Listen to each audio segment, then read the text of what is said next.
right. I think that must mean we're live, right? Hoping so. So, hey, welcome to the stream. Today we will be reviewing several non-street epistemology conversations from an SE perspective. We'll explain what SE is if you're not familiar in a moment, but before we do that, I'd like to introduce what the panel today. So actually, I'll have them introduce themselves. So first one on my screen is Dali. So hi there. Hey, Dali. I'm Dali. I do SE a lot. I've been doing SE for several years, and I'm happy to do SE with you. My DMs are open. My email is jugglingLessons@gmail.com. And so if any of you want to interact with me in an SE format, bring it. Thank you, Dali. Matt? Hi, I'm Matt. I have a very, very tiny YouTube channel called Mighty Conversations where I post street epistemology interviews. All right, Daniel. Hey, everybody. I'm Daniel, also known as Darwin to Jesus. I've got a Twitter account and a very small YouTube channel that's just starting out. I love Jesus Christ, and I meme, and I know things. So that's about it for me. All right, Matthew. Hi, I'm Matthew Havertz. I love street epistemology. It's a pleasure to be here because I feel like I've grown as a person and become better through practicing street epistemology, learning street epistemology, appearing on some of these shows, being questioning other people. I am a theist. I'm a member of the Church of Jesus Christ of Latter-day Saints. The Book of Mormon is one of my favorite books. But I am a proud street epistemology practitioner as well, or at least I try to be. And so I usually practice on a social media platform called Stereo. It's an audio app that you can check out. And me and my friend Mark, who's also in the community, try to do some SE shows as frequently as we can. And the link to that is in the description of this video if you want to check that out. And also Daniel's Twitter link is in there as well as Matt and Dolly's YouTube channel. Adam, if you want to introduce yourself. My name's Adam. I run a YouTube channel called Curious Christianity. It is a Christian YouTube channel. I'm very interested in a variety of different questions concerning the Bible and Christianity, and I enjoy exploring interesting topics concerning Christianity. And glad to have this conversation with you guys today. Awesome. And the link to your channel is in the description. And just so the audience is aware, Daniel and Adam really aren't a part of the SE community, at least maybe not yet. Maybe you want to be. But I think the reason I wanted you to be on this live stream, I thought your perspective as outsiders is really valuable. So that's why I thought to bring you on board and get your perspective. Thanks for having us. Yeah, you'll be insiders within the hour. Hopefully, maybe after Dali explains what Dali explains what street epistemology is, maybe you will be one of us. Sure. Street epistemology is all about Socrates. By the way, having a long beard doesn't matter at all. Ignore that part. Socrates likes to ask questions, and we like to ask questions without triggering people's defensiveness and allowing them to stay happy, and we try not to argue from our own position, so it's a bit like Socrates, but with less hemlock. So it's a friendlier version of Socratic questioning. The street part of street epistemology means that we're doing it on the street in a pub. Imagine that we're just being in a friendly space, and we're coming at it like peers. We're not coming at it like I'm an authority and I'm going to tell you what. It's more like, hey, we're coming at this as equals. Let's cooperatively examine each other's thing. We can take turns and just come up with what we think. We don't have to come to a conclusion. That's okay. We can leave it be open. The epistemology part, well, that's the reasons behind the reasons we think a thing is true.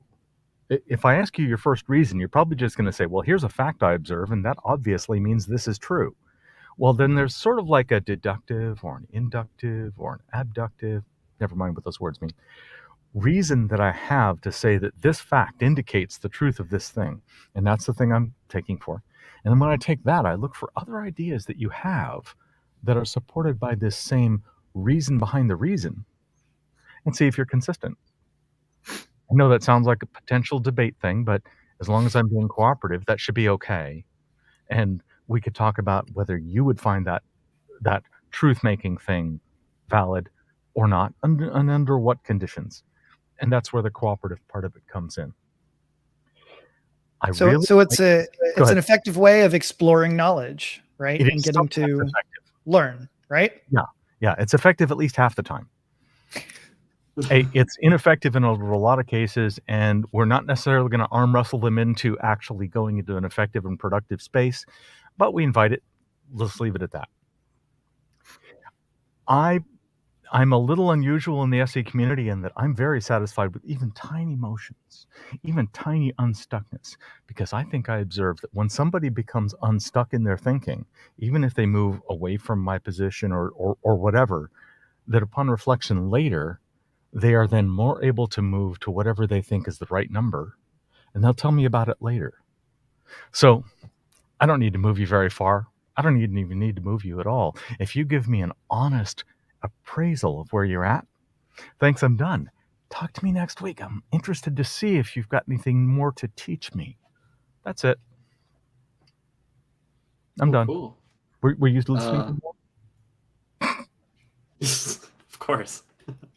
That sounds a little bit like my YouTube channel, just mine's more focused in Christianity. I will be subbed soon. Well, I mean, it's not exactly like it, but I have people from a broad spectrum that would not even be considered Christians in a lot of arenas for exactly that reason, right? To have an open, honest conversation. That's very cool. As Dali was saying, street epistemology is a conversational technique used to explore and challenge someone's belief or knowledge claims in a respectful, non-confrontational manner. It involves asking probing questions to better understand the reasons and evidence behind someone's beliefs and encourage critical thinking and reflection. In essence, street epistemology is about encouraging open-mindedness, fostering dialogue, and promoting self-reflection to help individuals better understand the basis of their beliefs and potentially reassess them if necessary. Just what Dali was talking about. This live stream, we will be reviewing examples where individuals did not use street epistemology and giving our thoughts on whether SE could have been beneficial and what questions could have been asked. So without any further ado, we'll get right into it. Here we go. Since you We just didn't. watched the January 6th hearings, I have. what do you think? I think they're a bunch of bullshit. Boy, Well, because do you have both sides, or are you getting one side of the story? you mean like the side that attacked the Capitol? You really believe that happened? I was there. Okay. I have a lot of people that were there too And saw things that it wasn't what they say it was. but there's been hundreds of Trump supporters now charged. A lot of them have pled guilty. And do you think it's right for those people to have those people in jail and not What do you get think? any justice in our American system? Are you kidding me? Do you think it was right that they attacked the Capitol? They didn't. That was an inside job, buddy. All right, we're going to stop it there. And Every time he pushed back, every time he brought in new data, she changed the subject and introduced a new wrinkle and refused to ignore what had come prior. But I think the way that he started put her on edge. Right? He seemed a little aggressive out the gate. You know, he kind of just started with his presuppositions. And I think that it doesn't really matter who you are. If you start a little too firm on a strong presupposition that you're almost certain the other person doesn't agree with, they're going to be much less likely to want to speak very openly and honestly with you. One thing I'll point out, I love what everybody said. I agree with what everybody said. I don't think there's anything that I disagree with. But I will point out one thing that I do like is that he did ask a lot of questions. And I think that is a positive thing. I think there are a lot of people that don't practice SE that want to try to persuade other people or want to try to get people to see their opinion that just jump right to the facts or right to what persuades them or what evidence they find credible. And I think and she asked a question back to him too. So I think that is a positive thing there, is that there were questions, but I agree with what everybody else said too. I feel like it was too, maybe a little, there's not a lot of rapport built. There was a lot of kind of pushback. It was kind of defensive. But and then just one other quick thing I'll say really quickly is I think it would have really benefited to get a claim made right up front. What are we even talking about? We're obviously talking about Trump, but we're talking about the insurrection or whatever happened on January 6th. What is her claim? Or what is his claim? What is it that they think really happened on that day? How would they define those things? And I don't even know. I don't know what that is. When she asked a question, did he address it? Or did he ignore the question? I think he answered at least one question. He said that he was there, and like implying that he observed it. Oh, okay. She made an assertion about what had happened, and he contradicted it by asserting that he knew better because he was there. Okay, I think that's defensive making, and I think that would be an example of rapport negative and failing to take her question seriously. I think he does a good job keeping his tone even, right? So he doesn't elevate the conversation by being overly emotional. But I think if he had asked her what if she thought that there were all of these whatever GOP people, then it would have started the conversation, I think, on a better foot. Now she might, of course, completely been like, no, I don't think there were any whatever, fill in the blank. And then he could have kind of started from there. But I think, yeah, his initial question, I think, kind of puts her on edge from the beginning. Of course, I'm being completely one-sided in my analysis. I'm only poking at him, and I'm not going to call her on anything because it's SE, and I'm only scoring the interviewer, not the interviewee. One thing I would say is that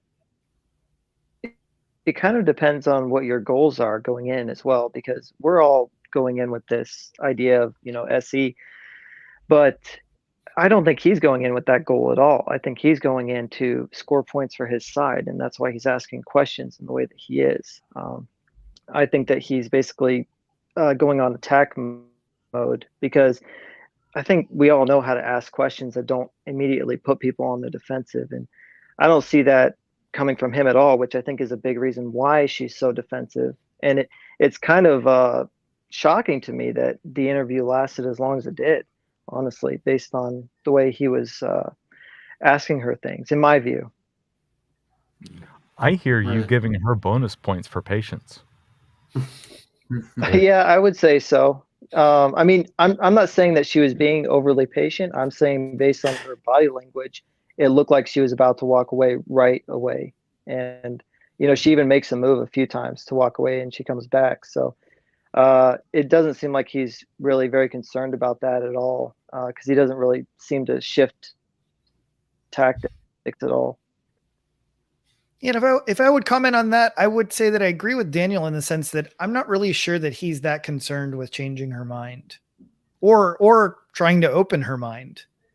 He doesn't really seem particularly interested in trying to help her see a different perspective or a different side. I wonder if that should be his goal. Like, his goal right now is just to maybe be entertaining, pump up his own side, get a gotcha clip, I suppose. But does that really hold much value? Would there be more value in, trying to explore epistemology, trying to get down to try to get her to re-examine her belief? I think that would be better. Personally, I think that it depends. I've heard it said that when you're doing a debate, you're never there to change that person's mind. You're there to change the minds of the people that are listening to the debate, because when you're in that debate with that other person, your interlocutor, you're not going to change his mind. His beliefs are set, especially during that time. You're there to change the minds of the people that are listening and to get them to think about what you're saying. And I think that's his perspective here. with a debate, I think there's some truth to what you're saying. I kind of agree with you. When you're debating someone, I don't think you're going to change your interlocutor's mind, right? However, with street epistemology, that does happen occasionally, right? People do change their confidence. But even with like a video like this clip that we just saw, do you see it likely that somebody who believes the same thing as this lady does, do you see them watching this and reflecting on it and being like, oh gosh, I was totally wrong? I don't see that happening. I don't see anybody changing their minds after watching this clip. I don't know. Yeah, and I think that to me is one of the superpowers of SE, is that even like Dali was talking about at the very beginning of the show, like really small movements, right? But also movements with individuals, and I think debates are often, you have an audience and you're trying to hopefully change as many people's minds as possible. And I think he's probably trying to do this, is my guess, with whatever channel he's posting this to. Oh, maybe people will see this, or maybe I'll score points with my audience, or maybe I'll move people in this direction. And maybe it works to some degree, maybe it doesn't. But I feel like if you can really approach a conversation with curiosity and really try to understand where the other person is coming from and try to understand what evidence they find credible, you're much more likely to move an individual even just a little bit, and move yourself even a little bit, if you need to be moved a little bit, which I think is way more effective than trying to change a crowd. I think you can make a bigger difference with individual people that you're working with than you can with large crowds of people. There might be exceptions to that, but I feel like, and I think that maybe that's part of the reason that we see like SE conversations often being longer conversations with rapport building and real movement happening versus something like this where short. Yeah, what I would say is that Right. sorry, did I cut you off? No, you're good. Go ahead. What I would say is that in my experience, I much prefer one-to-one conversations. Whenever I'm talking to somebody publicly, like in Twitter or whatever, anytime I feel like there's any kind of rapport and the conversation is productive, I usually will ask them, hey, would you like to continue this conversation in DMs? Because I know that when people are not publicly watching your conversation, it changes the dynamic and it makes things more intimate. You can build rapport with that person and actually try to understand where they're coming from without worrying about looking foolish and, not, you can have a much more open dialogue and it can be just so much more productive. Personally, I think the best method is face to face. But if you can't do that, then a voice, like a call, like what we're doing now. And then if you can't do that, then just private DMs. But yeah, I think that all those are much more productive than public conversations in my experience. Yeah. The productiveness of a interaction like this seems to me very low. I will give him like some small bonus points for at least appearing to be calm, but it seems to me that he is not modeling or displaying any type of openness, which is that's what he seems to be asking of his conversation partner. And if you're not doing that, then I don't see any reason why she would want to be open with him either. I'm going to risk being redundant and say, if I want somebody to be willing to change their mind, the best way I can encourage that is to model being willing to change my mind.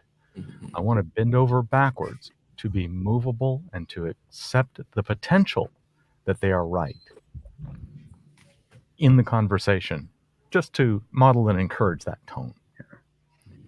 Yeah. I would say that I think that it's very good to at least be open-minded to the fact that the person has good reasons for what they believe. If you just come to a person with that type of view and you are showing them that you think that their beliefs are respectable and you're giving them that type of respect, that's going to do a lot in the conversation towards building rapport. And that's not something that I'm great at. But in a in a one-to-one conversation, I'm much better at it.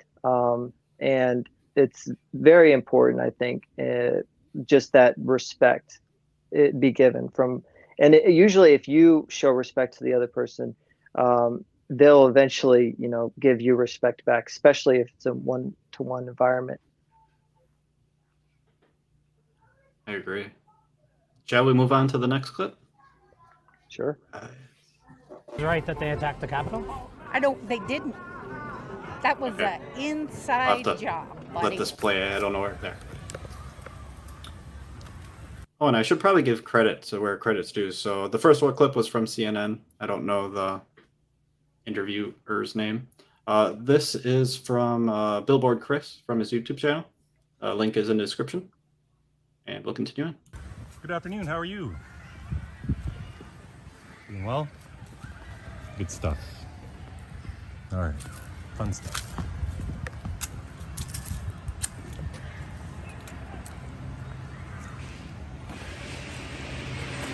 Hello again.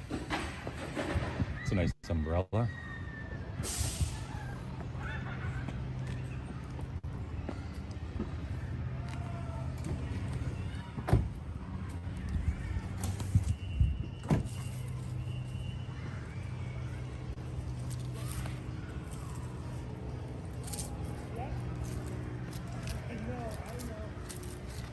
What do you do for a living? I do this. Oh, it's ridiculous. Yeah. It's ridiculous. Well, someone's got to do it. Actually, nobody has to do it. Okay. Okay, so we agree. Hasta la vista. Yo hablo español muy bueno.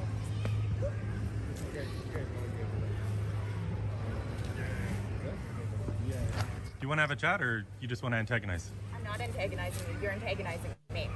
I Okay. asked you not to film me, and you started to film me. Yeah, okay. Oh, wait, Okay, so you agree what? again.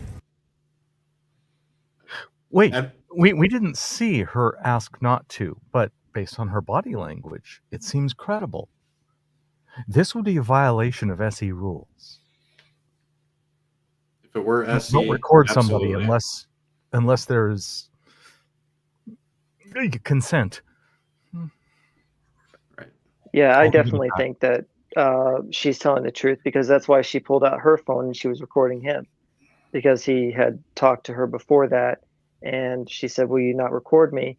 And he didn't listen to her, so then she pulled out her phone, and that's why she was recording him, to basically give him a taste of his own medicine. I think that's exactly what was going on there. Possibly. Nate asks, I thought he was filming what was going on across the street. Is he filming the police? I don't suspect that, but I mean, that could have been the reason why. I do not know. Only Chris could tell you. We will continue on. Sure. That's two. Yeah, sure. Yeah. Oh, again and again and again. I'm a very agreeable person. Actually, you're the complete opposite of agreeable. You want to have a chat about the harm coming to kids? Do you want to have a chat about the harm coming to kids? You're standing in front of a kindergarten classroom. Do you know anything about puberty blockers, I wonder? Actually, I know 100%. Okay, tell me. No, I don't have to. All right. So let me ask you where your medical background comes from. I heard that you're a divorced father of two who's an accountant from British Columbia. You're traveling during a pandemic. so You're not- not wearing a mask. Not an accountant, not divorced. Oh. Yeah, you got good info there. Oh, so do you. So we both agree that we have false information. So I just want to point out that rapport on both sides, not so good. Yeah, Great. like based off these first 10 seconds, I don't know that it's possible to have a productive conversation from here. Like, there might not be any salvaging this, no matter what you do. I thought Dali was going to have a heart attack. I can't reset my fringe now. I'm stuck. I'm in stank face. Yeah, this did not start off on the right foot, and it didn't go well on the left foot either. Nothing about this has gone well from the beginning. I don't know. I'm assuming, does he have like a T-shirt on, or how do they know why he's yeah. there? I don't know this YouTuber. Yeah, so Nate was asking for some context. He says, I'm so lost, I need way more context. I believe Chris was giving some sort of presentation somewhere. I think it comes up later in the conversation. I don't know if he's wearing his billboard that he usually wears right now. I would suspect not, because I think he was on his way out and just started recording. But he usually has a billboard that says, what, children cannot consent to puberty blockers, I believe is the exact wording. I could be wrong on that, so don't quote me. But that's kind of the context. And I think these people were like protesting by this place that he was speaking or something along those lines. Okay. But anyway. So they're protesting.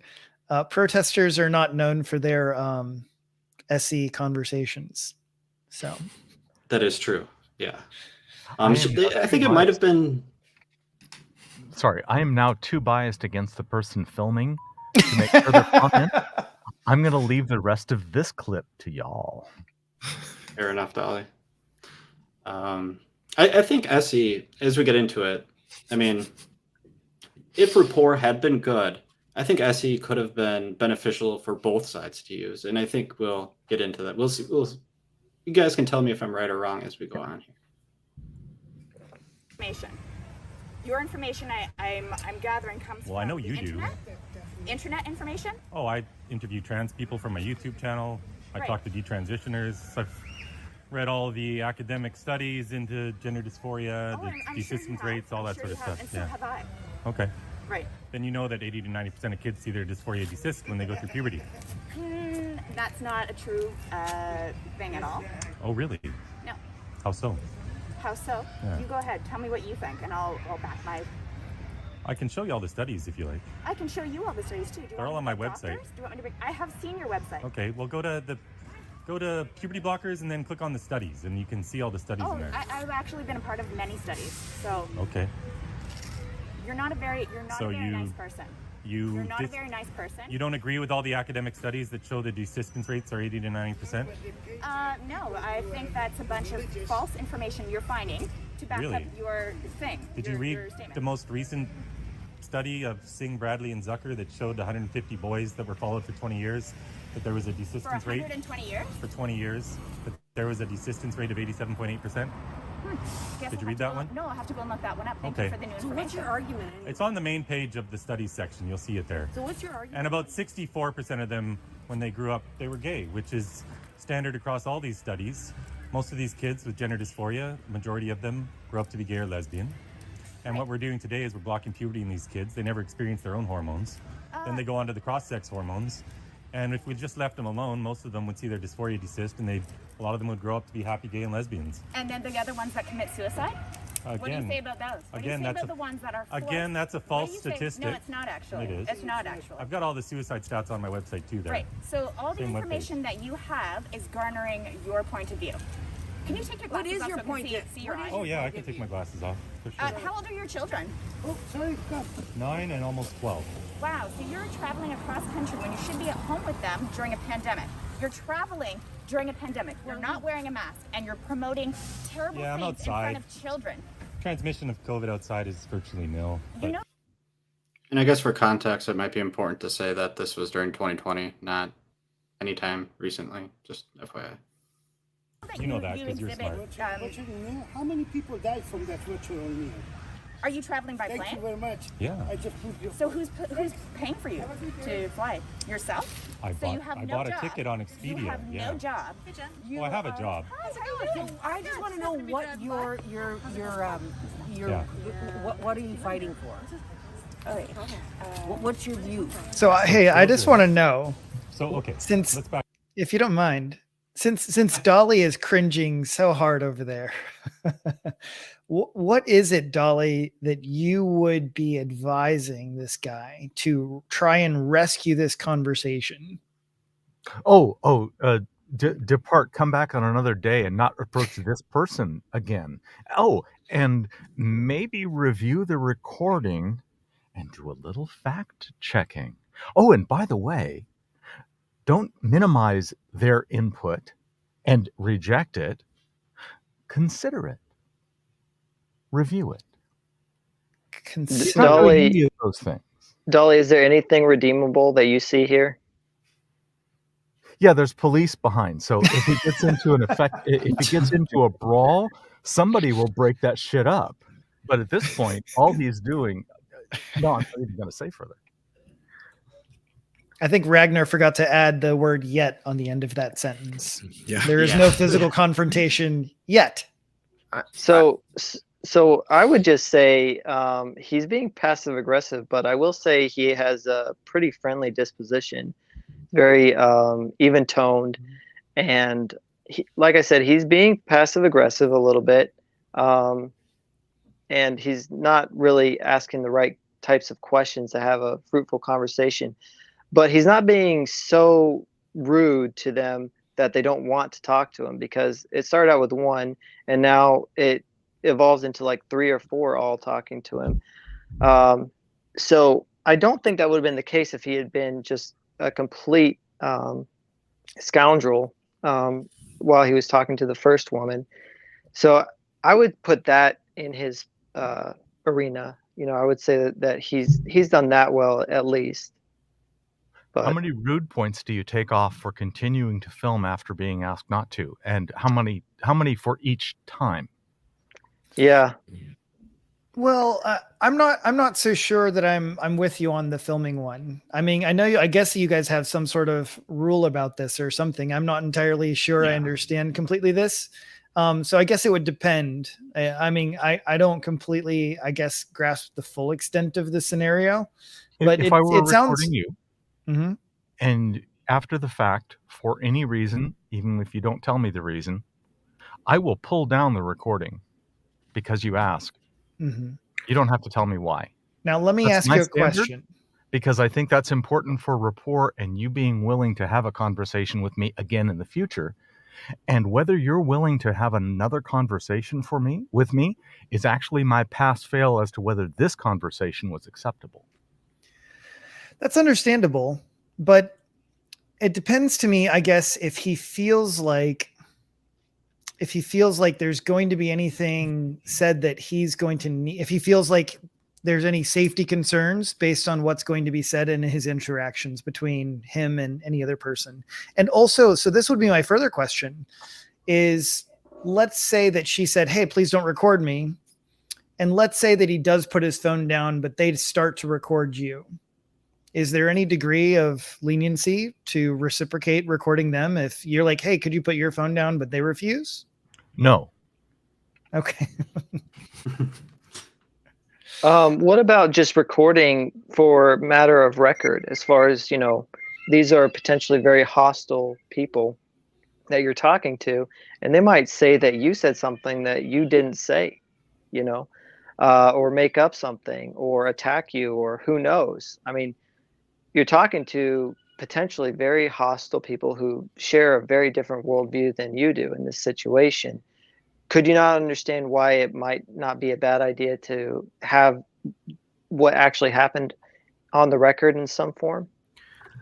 Well, why do you want it on the record? What's the purpose of having it? So that it, once again, so that if something happens, you can set the record straight. You know, if they say, "Oh, you called me this," or they attack you or something, then they say, "Well, he attacked me," you know, something along those lines. For safety.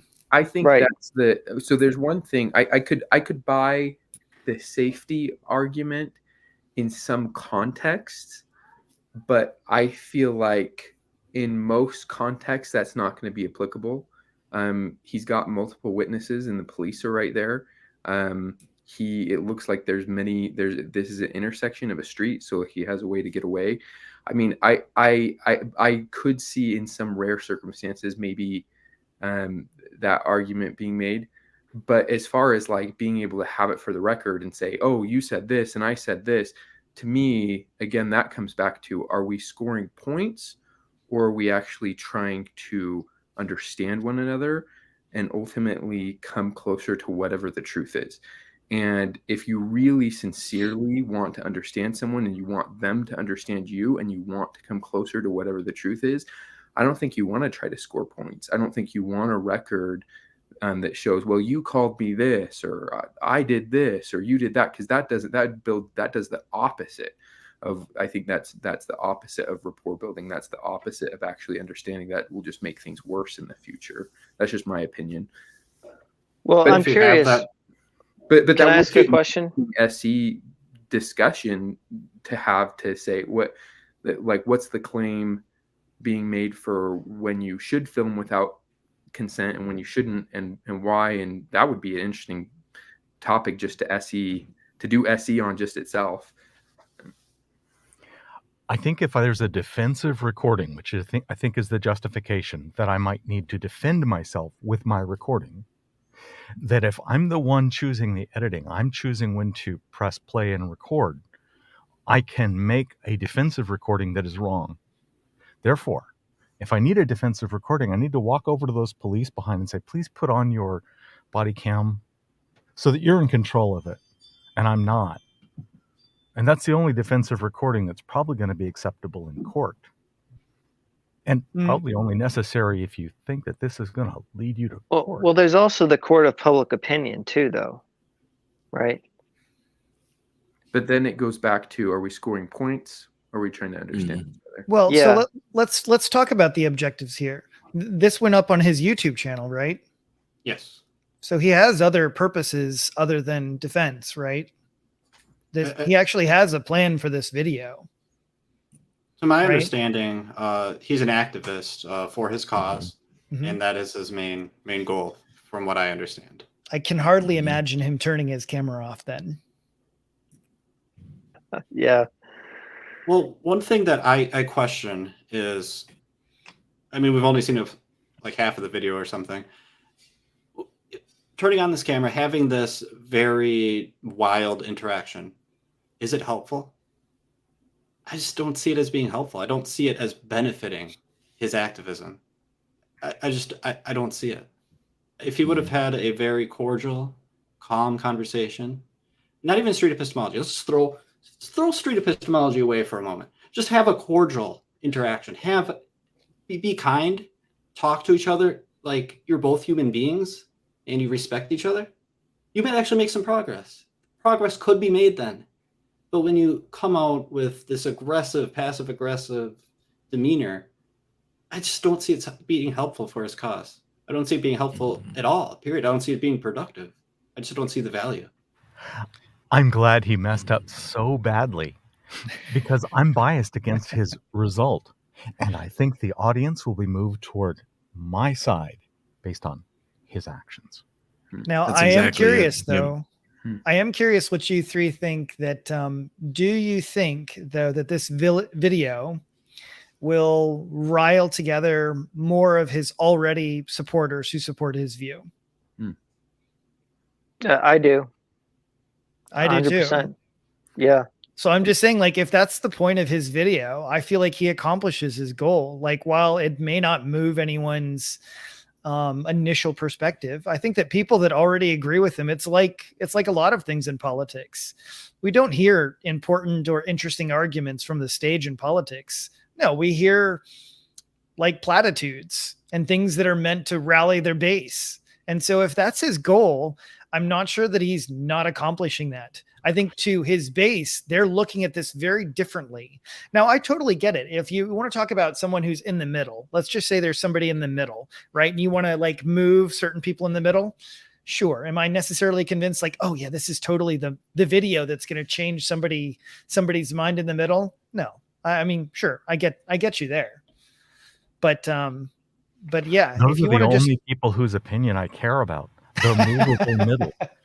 Yeah, but If you have somebody to. agrees with you and they get reinforced, they'll just be more wrong. If somebody already disagrees with you and they're pushed away from you, they might use this as a link to show their friends why the other side is so wrong. I would say that if you were right, if we went to him and said, "Hey, what was your goal here? Is it to move people that are in the middle over to your side?" If he said, "Yeah, that was my goal," then he's failing. But I truly don't believe that that is his goal. And if his goal is to rally his base, people that already agree with him, and to give them some ammunition, basically, like politics, then I think that he's doing a fine job. This is just par for the course as far as I can tell. So it really kind of just depends on what your goal is in a situation like this, because you can't watch an action movie and say, well, that movie wasn't funny if the movie wasn't meant to be funny, But if we're going to view this like, just this is what not to do. If he had wanted to move people out of the middle, then I agree. He's not going about it in the right way. So we can assume that is his goal just for sake of the conversation. Well, and that's here's just a question is what makes more progress in society in whatever you define as progress? I won't even define what that means. Is it rallying your base, getting people rallied up, or is it moving people towards a common goal? Because I feel like, to me, I'll just ask that. I don't want to put my own thoughts on there, but I have strong opinions about that, and hey, Matthew, why not both? Hey, Matthew, Ron Paul is not president. Yeah, very true. No, the point is that, look, some politicians might make good arguments. They might be more in the middle. They might be better at listening to both sides. But do they make people do they make change as much as other ones do? And is that helping or hurting America? Are we more polarized or less polarized? And is that good or bad? How do you get to a middle where you get the majority to agree to a middle? I'm okay. I like to be able to talk and have conversations that are productive. But I think that we also have to be very, very serious about how discussions are actually carried out. And as much as I wish, rationality wins the day, there's a good reason philosophers are not actually in politics.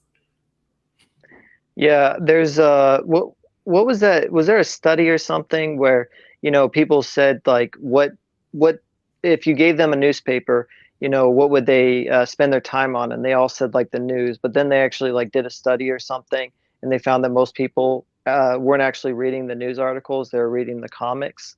There's the way that human beings are, think of themselves, and then there's the way that human beings actually are. Those are two very different things, so ideally, would it be great if we all, could talk and have these rational conversations and we moved each other more towards truth and further from falsehood? Yeah, but that's really not the way most humans operate, unfortunately, just realistically. So I think that what you guys are espousing really is a great and excellent way to move individuals. Like Dali talked about in the beginning, I absolutely believe yes, okay, street epistemology will help move individuals as you get to know them and they get to know you, and you both come to mutual understandings, and then you're willing and open to be changed and to change their mind. I fully agree. But when you're talking about changing a public opinion, the methods and tools necessary to change a state or a country are not the same tools in which you change individuals. Yeah, absolutely. Just look at how successful 1940s Germany was at changing opinion. They weren't using rational arguments. They were using propaganda. And I don't like that. I know. Well, I don't either, but it's just the way it is. But I think for me, and this is just my thought, what would I rather have? Would I rather have peace with my friends and family and the people that are closest to me, or to be able to sway public opinions on the national politics? And to me, I feel like I have such little influence over national politics anyway, that as an individual, I think SE is much more practical for me and useful and pragmatic. And also what I want more. I would rather spend my energy working on the things within my influence than trying to worry about some propaganda campaign or trying to influence. But that's just me personally, and everyone might feel differently about that. And I think that's part of the reason I gravitate towards SE so much. And I feel like if I could influence enough of my friends and family to see the value of this, then I will have done something to maybe help spread this even a little bit, which to me is more worth my time than another type of goal. But that's just me. You know, I have to ask because the thought just occurred to me, but they say, you know, we're not supposed to talk about religion or politics, you know, in polite conversation. But it seems like you guys are really all about making polite conversation out of talking about religion and politics. Is that fair to say? Yes, sir. Yes, sir. Yes, I Absolutely. want to normalize talking about those things in a productive and healthy manner. See, now I really do like that idea, because I think the idea that we can't talk about religion and politics, which are like the two most important things, really, especially religion, in my view. You know, I don't like that rule, and I think it's a bad rule, and that we should definitely be talking about what's true and having conversations and learning from each other on topics that are incredibly important. So I do really like that about what you guys are advocating for, doing it in a productive way. I will say that for sure. I'm focused on microevolution, leaving the macro to itself. I think microevolution can happen in the minds of individual people, and that does add up to states eventually. Yes, I agree with that. and it's slow, but it can also be exponential too. All right, shall we continue on to the rest? Back it up a little bit. How much time you got? Not much. I'm on a break. 2 minutes, 3 minutes? Yeah. Okay. So we've seen a massive increase, especially in the number of girls with I want to hear his view. with what's called rapid onset gender dysphoria. This isn't a case of traditional gender dysphoria that starts really young and predominantly affected boys.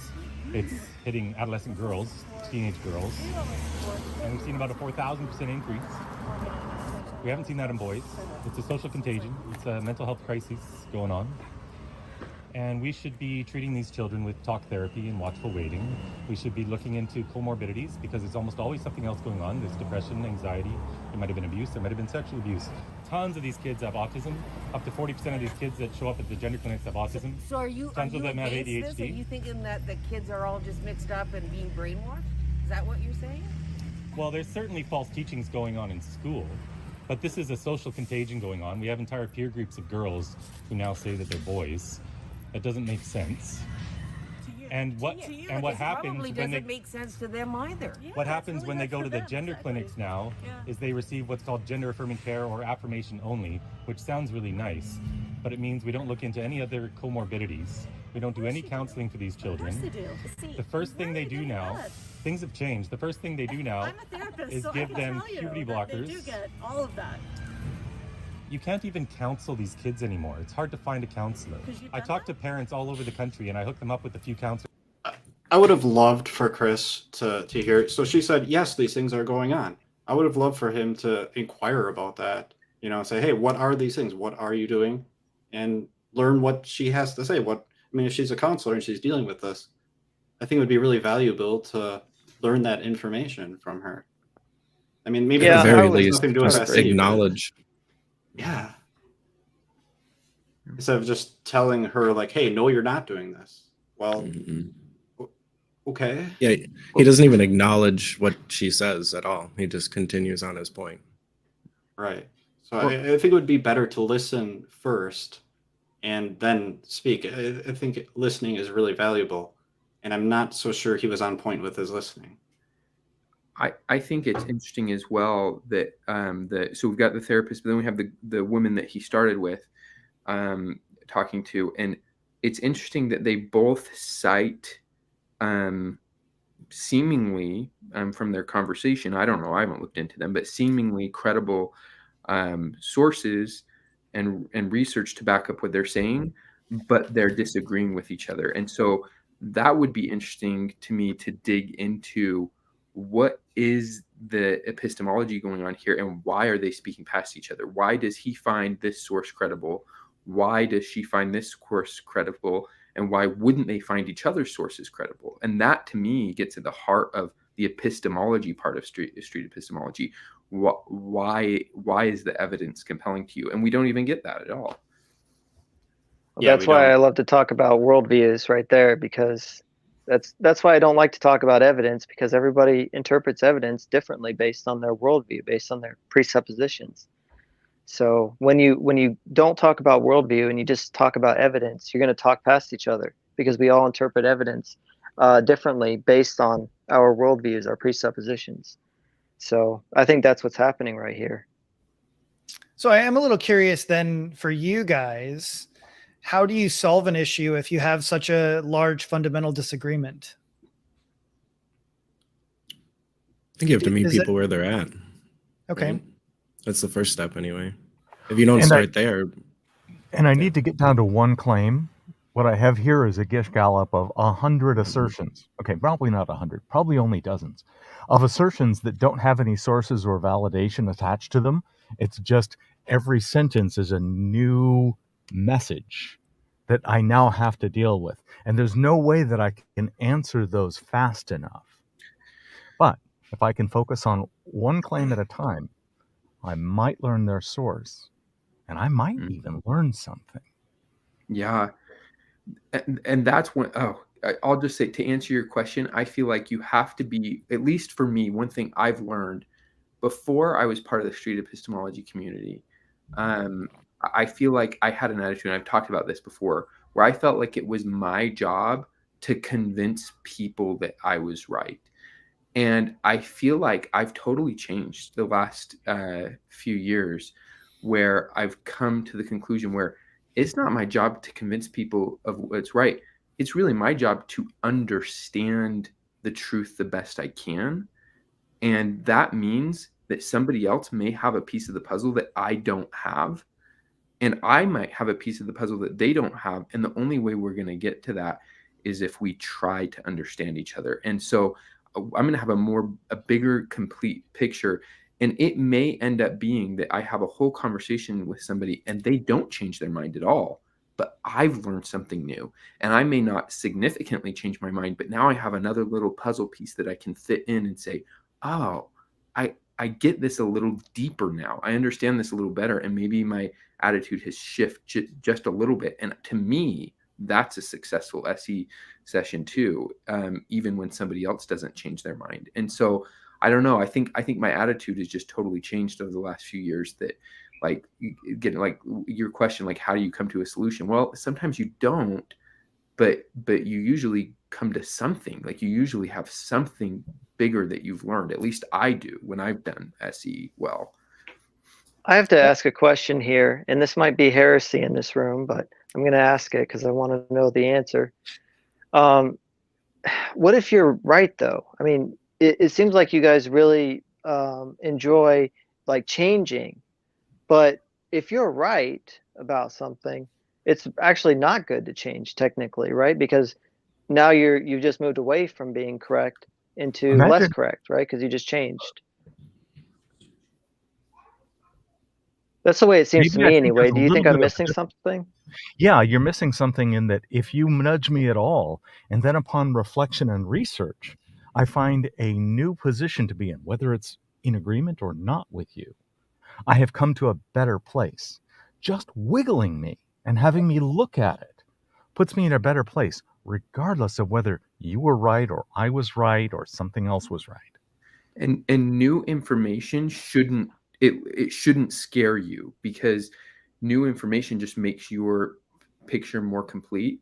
And I think another thing that I'll say too is that I think one thing that's really nice about most theists and most people in the street epistemology community is that most people believe in objective reality in this community. And I could be wrong on that. Pierce and Dali and Matt, feel free to correct me. But so I think that's one place where we agree on.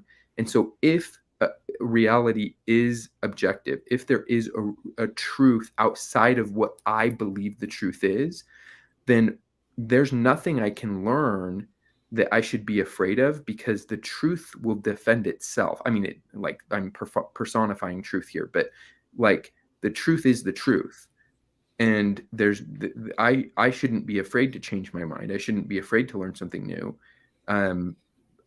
because the truth is the truth, regardless of what I think it is. And so I don't worry so much about who's right and who's wrong. I worry about what's right and what's true. Okay. That makes sense. Now I want to wade into that and say that I have a respect for the activist right now. And I'm not just going to talk about like these activists that we're looking at, right? But let's just say the activist, right? Whoever that person is, right? The activist has an agenda. They have a purpose. They have a meaning, right? And I think that to me, what it sounds like you're talking about in the SE community is this idea that it's like, well, you know, it's not as important who's right or who's wrong, but the activist believes that they're right and that the other person is wrong.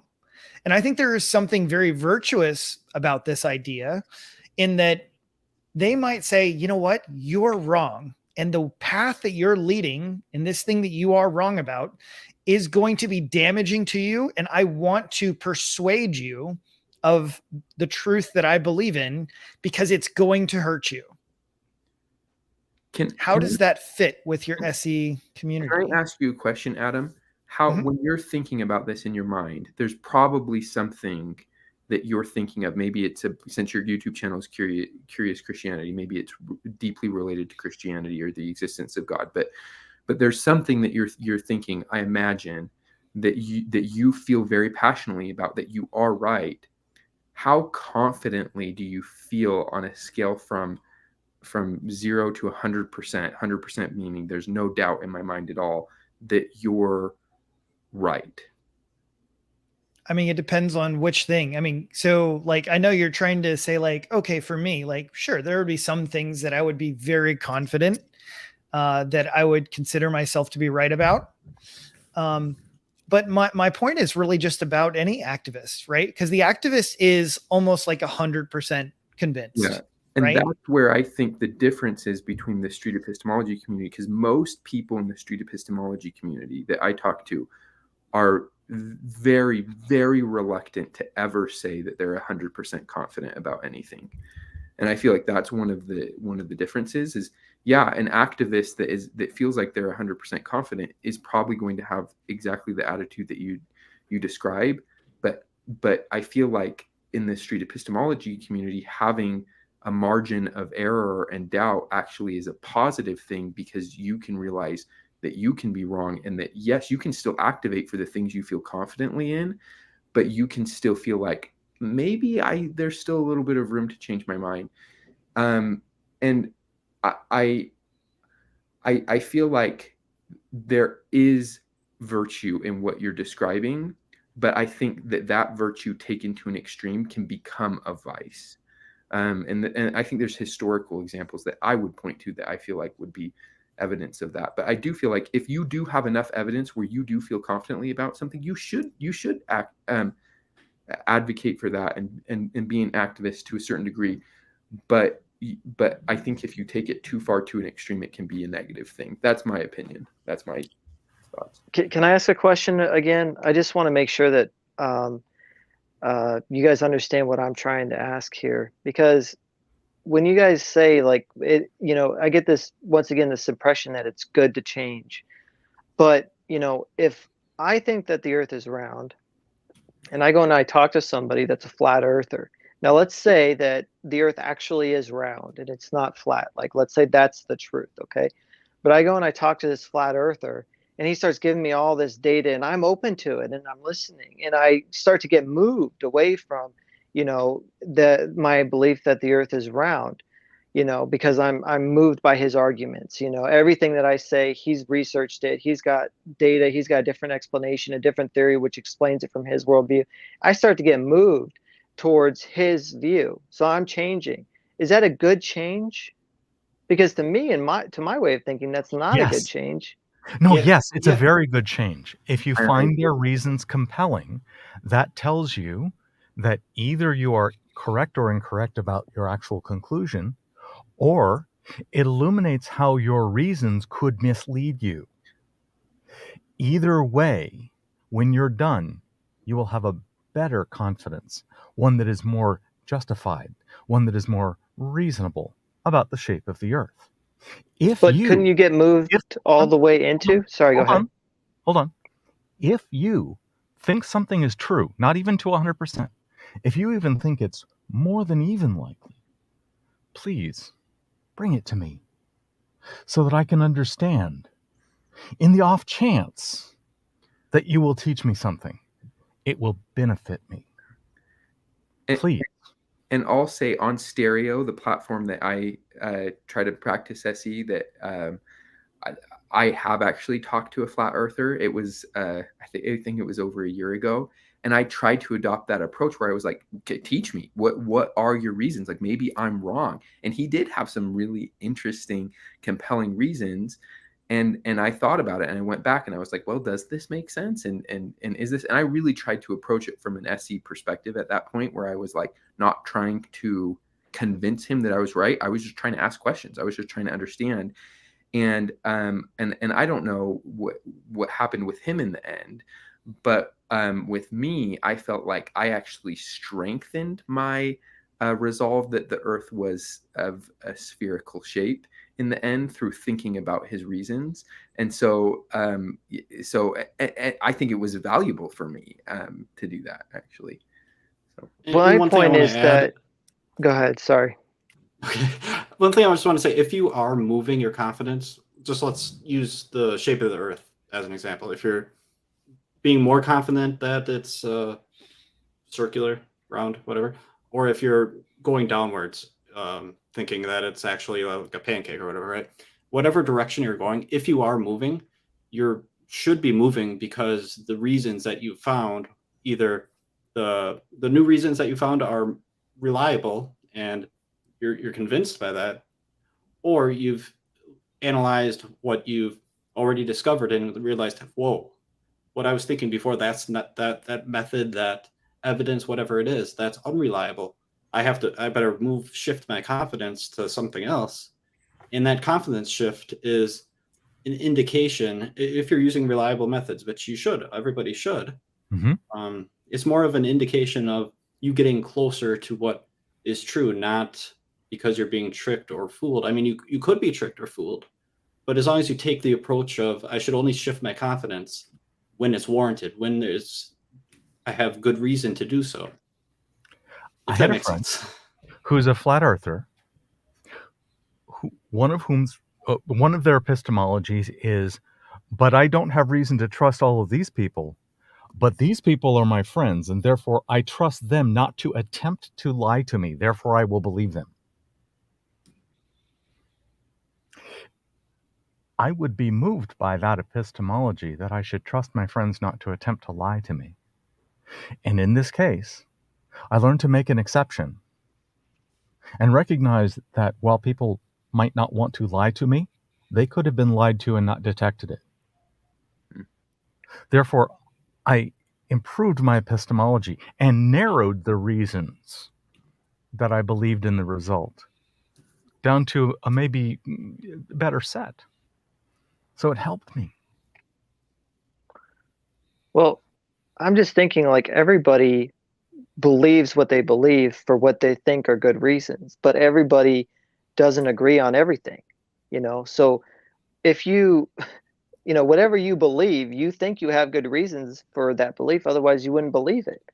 So if you're moving from one place to another, from round earth to flat earth, and you think you have good reasons, that doesn't necessarily mean that you do have good reasons, because we all know that people think they have very good reasons for very foolish beliefs, which cannot be true because they contradict. So I'm still very confused why there's this, why you have this idea that like change is necessarily good, because you could change away from what's true, couldn't you? And that's bad. I see what you're saying.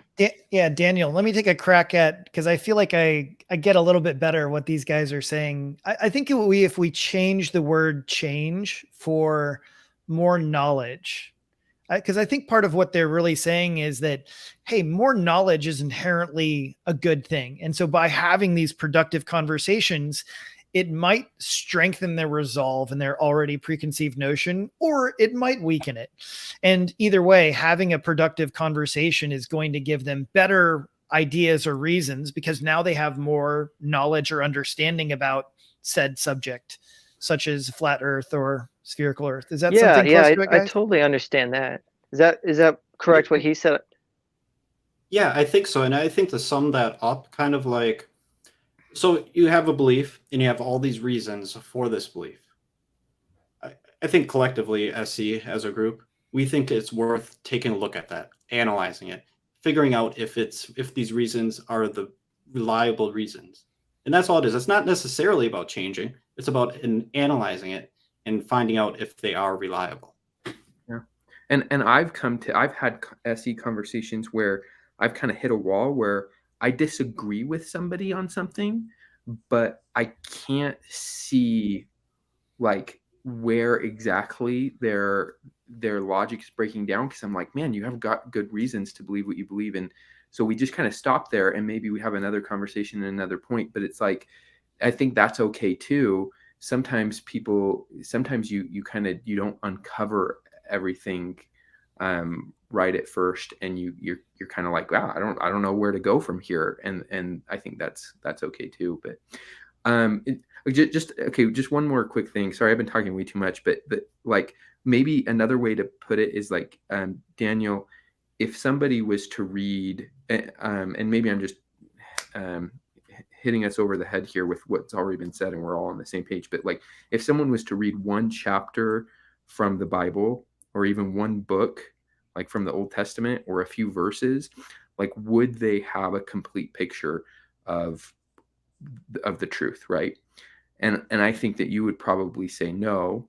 And so having more information just strengthens the more complete picture of whatever the truth really is. And that's kind of how like scientific consensus works too, right? Like one scientist will say, oh, I published this study. And then another scientist will say, well, I don't know. I don't think you got that right. What about this? Have you thought about this? And then they kind of like going back and forth, but like all of the scientific studies together form a theory that's just more complete than one study by itself.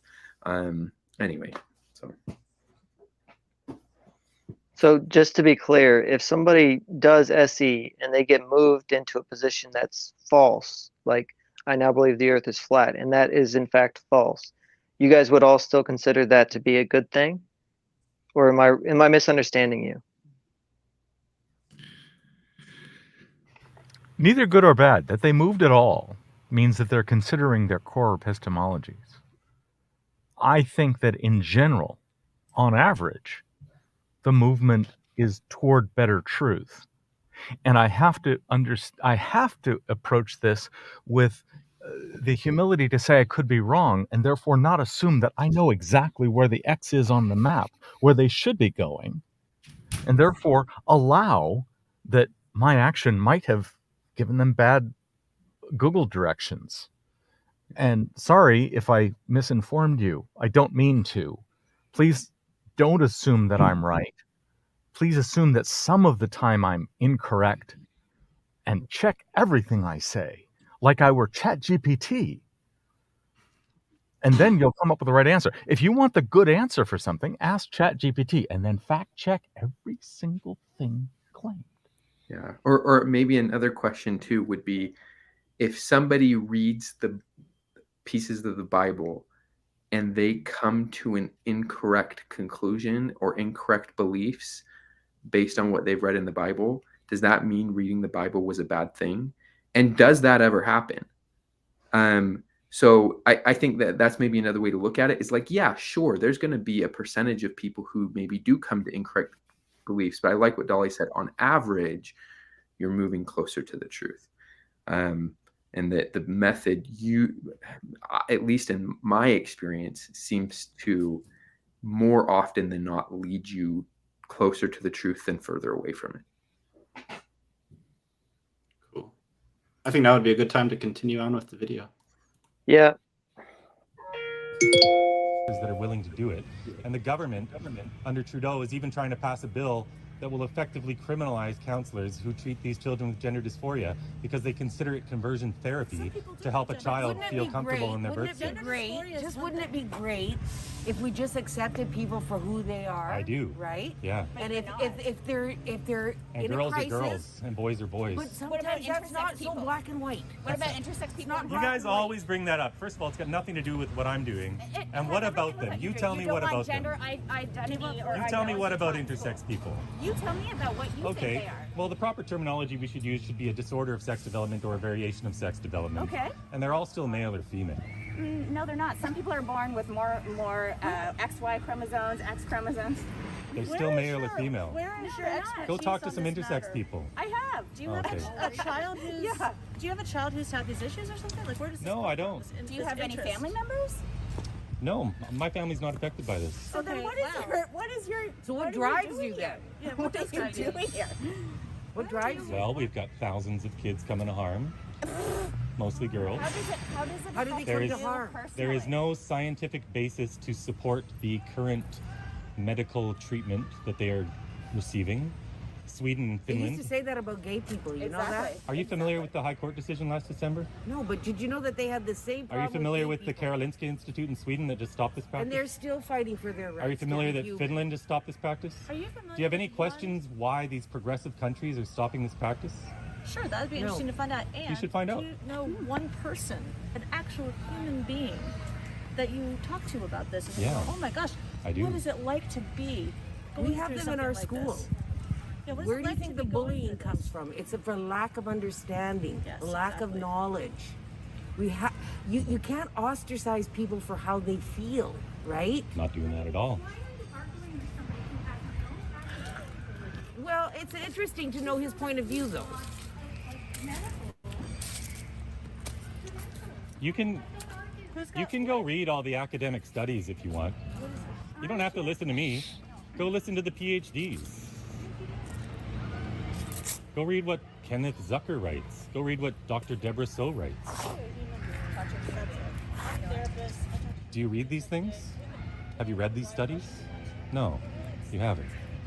I get that you think you're being compassionate and loving, but there's nothing loving about sterilizing a generation of gender Excuse non-conforming me, I'd children. like to file a complaint. I'm not speaking to this gentleman, and You can he file a is complaint. harassing me at the moment. I'm very quiet. I'm speaking with these ladies only.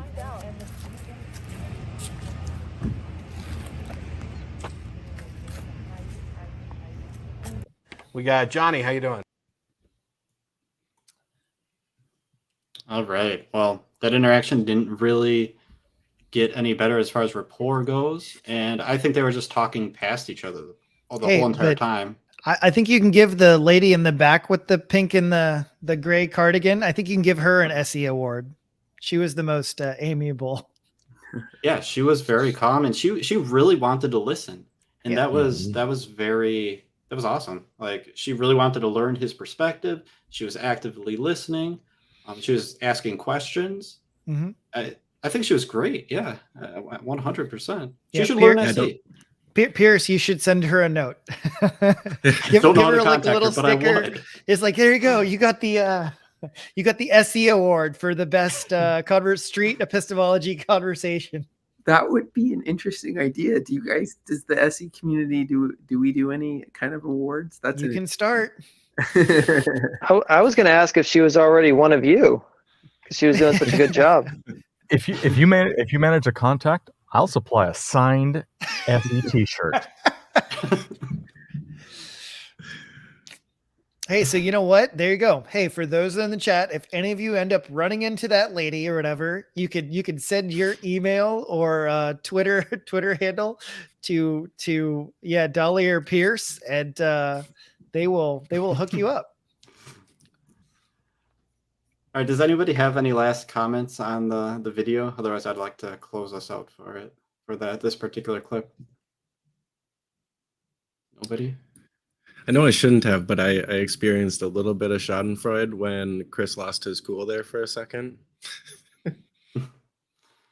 I guess I would challenge Chris to reevaluate his approach and just to see, what kind what kind of approach does he want to take? Does he want to explore these people's epistemology and to see if their epistemology, whether they think they're mistaken, whether they think they have good reasons, whether they can shift their confidence in any direction?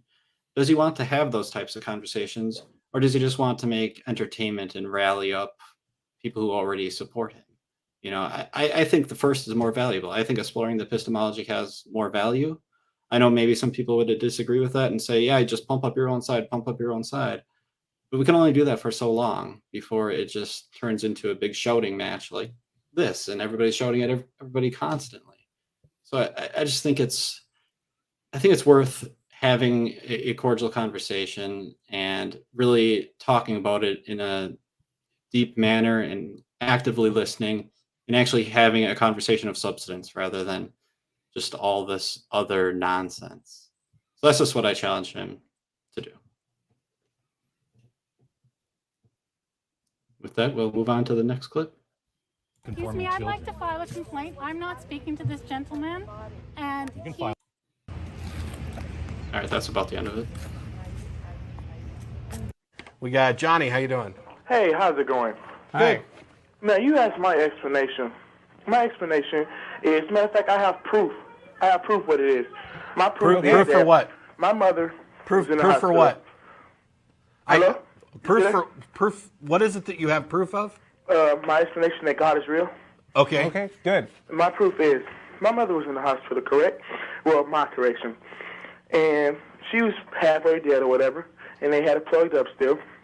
And the doctor called us in the morning and tell us, oh, she's going to die next minute. Come up there. Okay, so we come up there. They pull a plug from her. She's not breathing. They take her downstairs, and all of a sudden, my family leaves. We come back, and all of a sudden, she's breathing. So what is that? Is that Mother Nature, doctors, or what, or is that God? What do you Okay, think that is? so let me get your story straight. Your mother was on the brink of death, and then she was fine, right? Yep. And that's proof that God exists. Yes. Okay, what do you call it when a person is perfectly healthy and then drops dead? Is that proof that God does not exist? No, that's just proof that whatever happened to that person happens. Okay, so Congratulations. You get the Caller of the Day award for being honest and answering your own question. Okay. there you go. Hello? There's There just you because go. just I think because we your can mom end right now. Yeah. Hello. Am I still on here?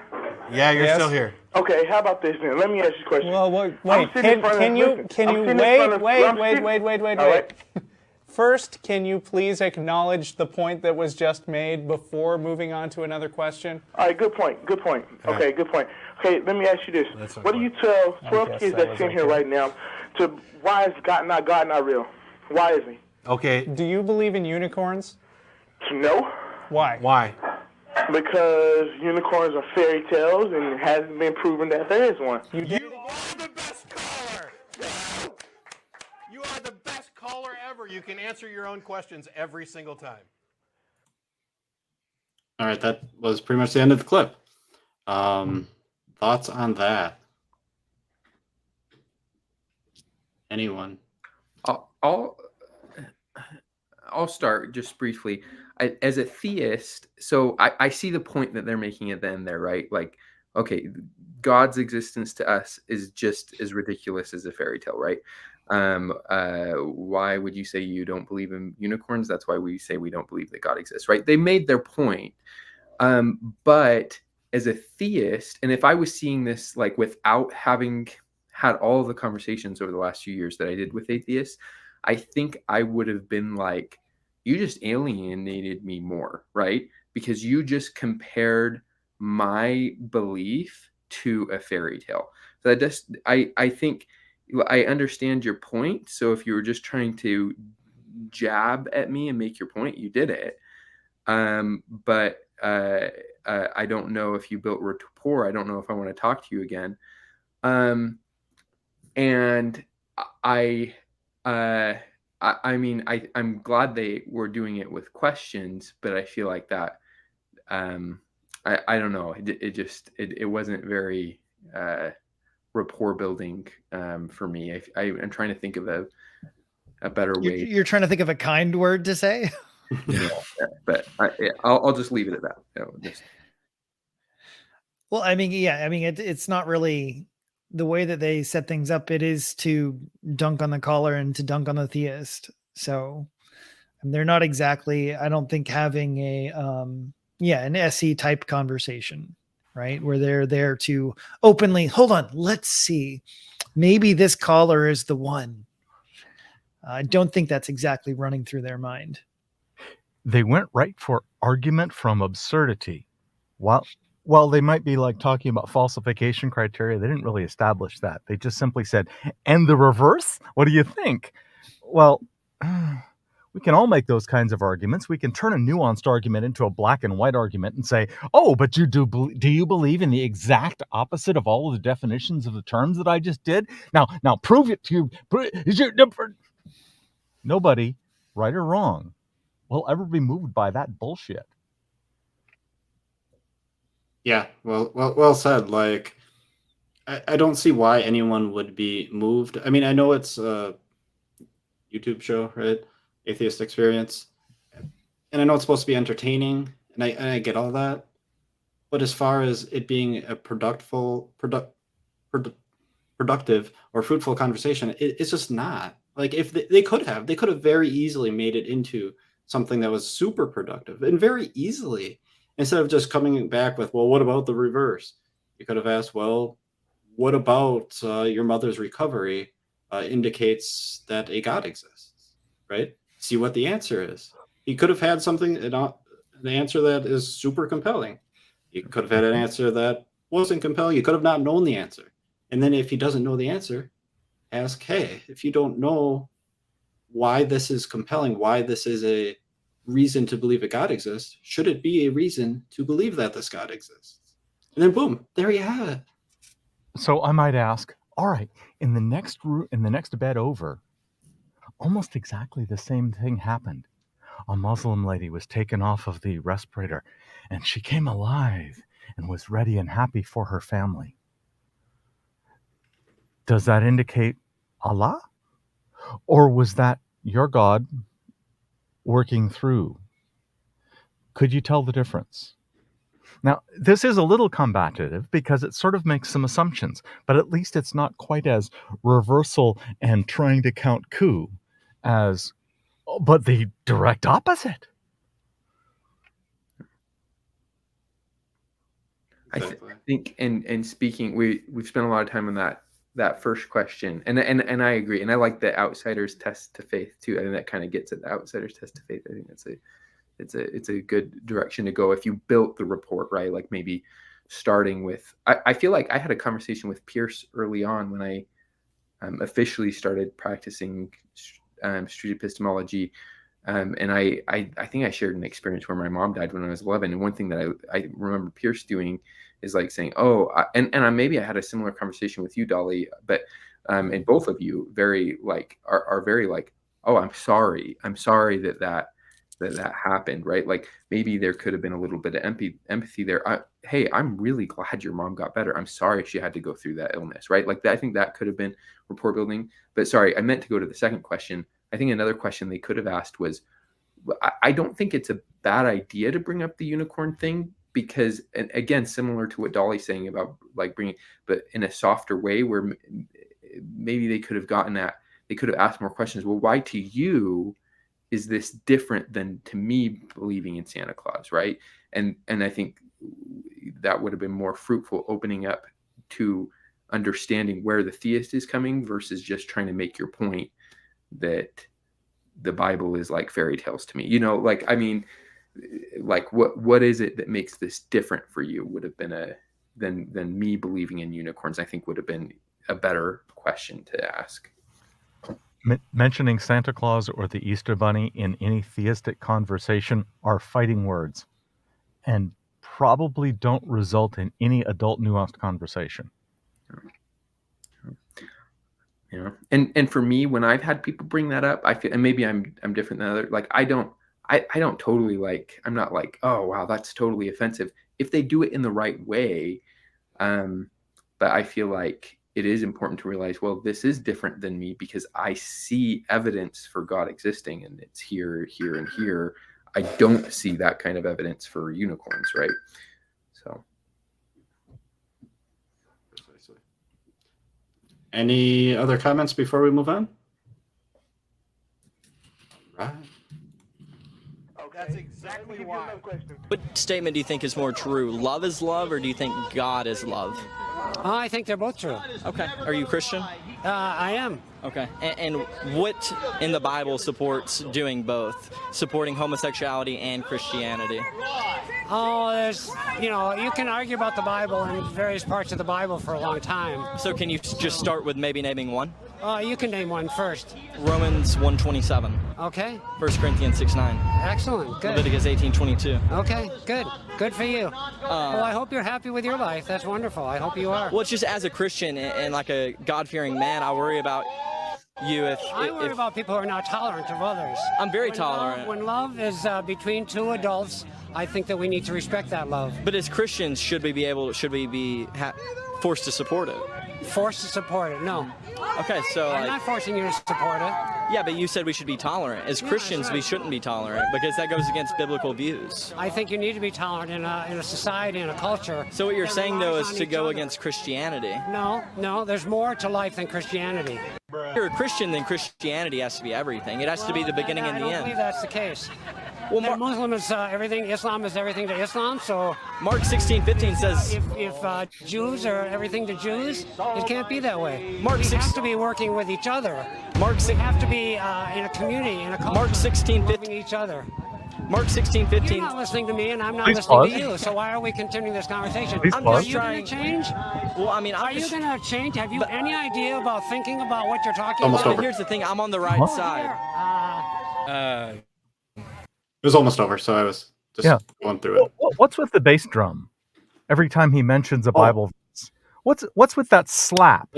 That's his editing. He's trying to prove a point or something.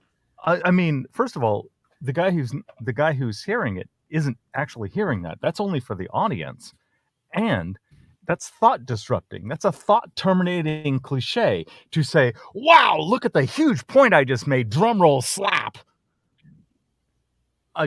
I'm offended, but as you can already tell so far, I'm very easily offended. Real quick, Pierce, I think Dan's trying to get back in. Oh, shoot. I'm so sorry. I just have to say real quick, I'm offended too. I hate whoever I'm talking with. I don't care. Like there are some angry atheists on stereo, and I won't mention anyone by name. There are some angry Christians on stereo.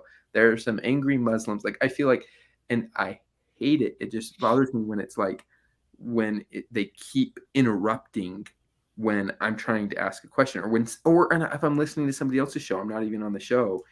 It's like he has that kind of false pretense of like, oh, I'm trying to hear what you have to say, and then I'll make my point. But he's really not, right? And the guy rightfully pointed out, like, do you even want to listen to me? Like, I hate that. I'm like, let him finish his thought.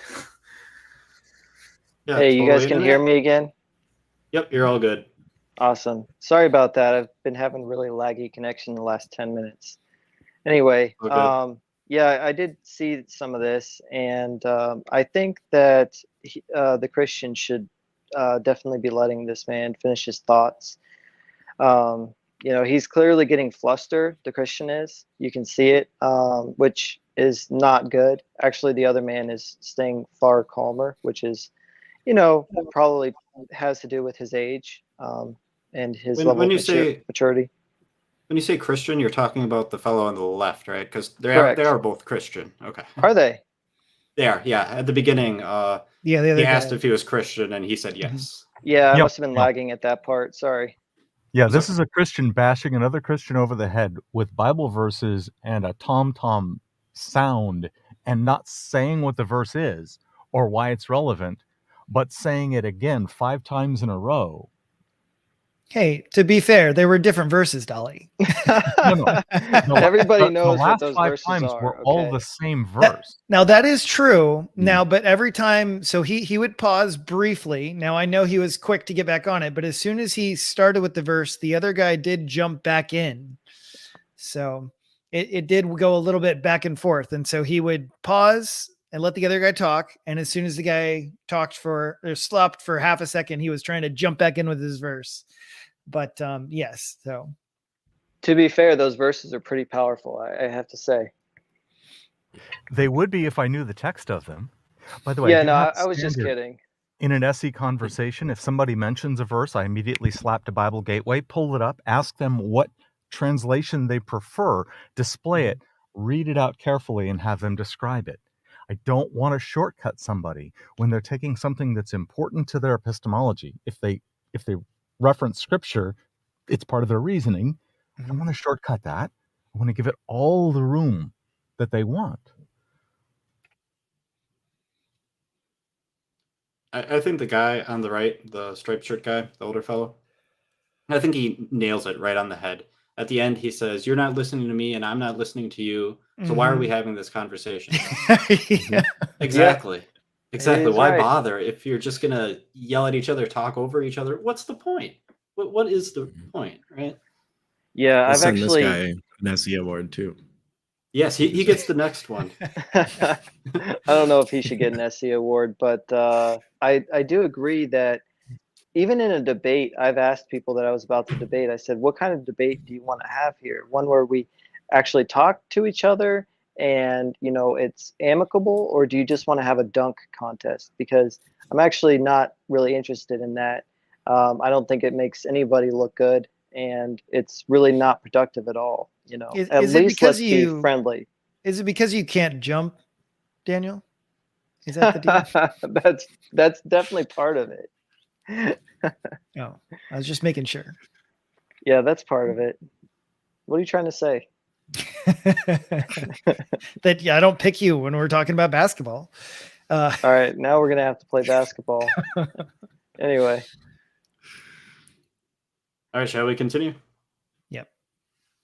Yeah, but here's the thing. I'm on the right side.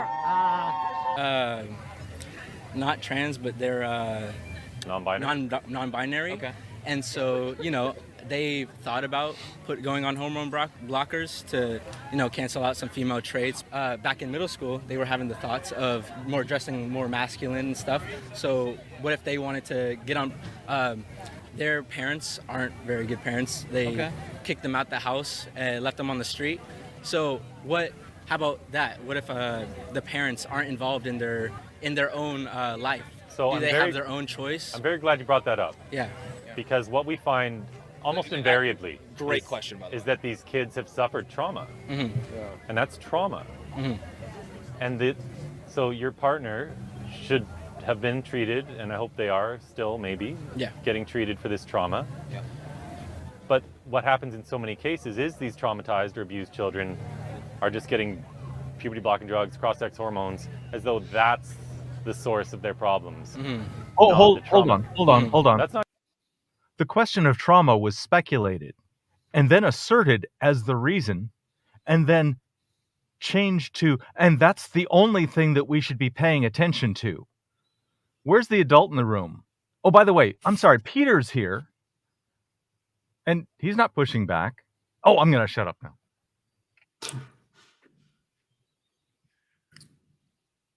Continue on then. Not going to do anything to fix the trauma. Yeah. We need to address that and let these kids grow up and take care of these other mental health problems, abuse, trauma. That's not controversial. It shouldn't be. Mm-hmm. But instead, we're treating gender as though it's the source of all their problems and to solve everything, and that doesn't work. Yeah. So do you think that they, like, as a child, if they wanted to, they could get it? And then if it's a bad choice later in life, they would understand and maybe change back? I know that there'd be some consequences with, like... What do you think the consequences would be? Yeah. And I just want to point out that this is James Klug on his channel. The link's in the description on there. And this is him right here, the one with the microphone who just asked that question. I think that might have been a fair question. I mean, at least it was non-confrontational.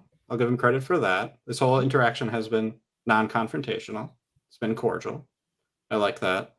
I think he asked like what the consequences could be if someone, I think he was saying if someone transitioned and then transitions back was what this fellow, the interviewee, was saying.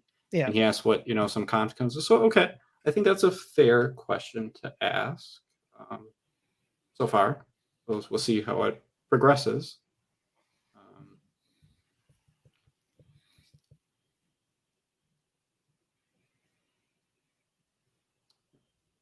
Anybody else have anything to say before we continue on?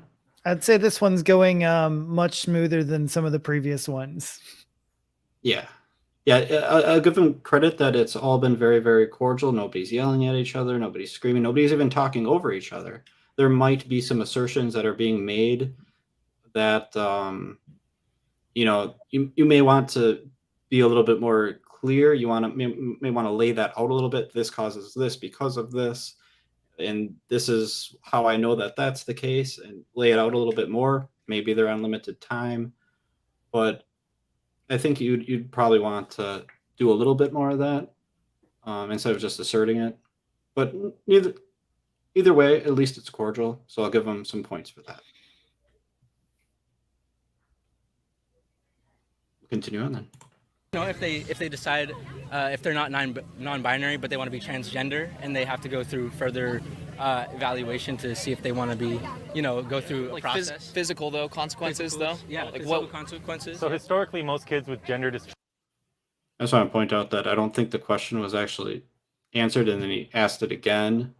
So that was kind of interesting that occurred anyway. Dysphoria, which is how we should always frame this. Most of them grow up and out of it. Yeah. The cure for gender dysphoria in almost all cases is puberty itself. Now we block the cure. So I don't think children are mature enough, cognitively developed enough. Our prefrontal cortex, the part of our brain responsible for logical decision making, keeps developing until we're about 25. Yeah. So I don't think a 12, 13, 15-year-old is competent to make decisions about their own sterilization, about destroying their future adult sexual function, because that happens to the boys, especially, to not being able to have a family. I think if you already agree with his conclusion, you're likely to say, oh yeah, that's totally all right, and resonate with it. But if you don't, if you're on the opposite side of the argument, I guess you could say, if you're, I think probably Dali, based off his gesturing, I think. I thought Dali was middle of the road. No, not at all. Not even a little bit. I am rather annoyed that he's considering that the weight of the consent of the minor has zero weight in his thinking. You were giving him a thumbs up, weren't you, Dali? No, that wasn't thank you. But I don't think anyone who believes the opposite that he does will be persuaded by what he's presenting here. Well, I will point out, though, that just about 30 seconds ago, this person that he's talking to with the hat is nodding in agreement with it. And if you can get somebody that disagrees with you to be agreeing with you, that is a huge first step to, I think what you guys would call street epistemology, which is, where the other person is actually understanding what you're saying and nodding their head. I think that's actually making huge gains, in my view, anyway. Well, okay. And I think this is one of the things I don't have on stereo, because stereo is an audio platform. You're not seeing each other.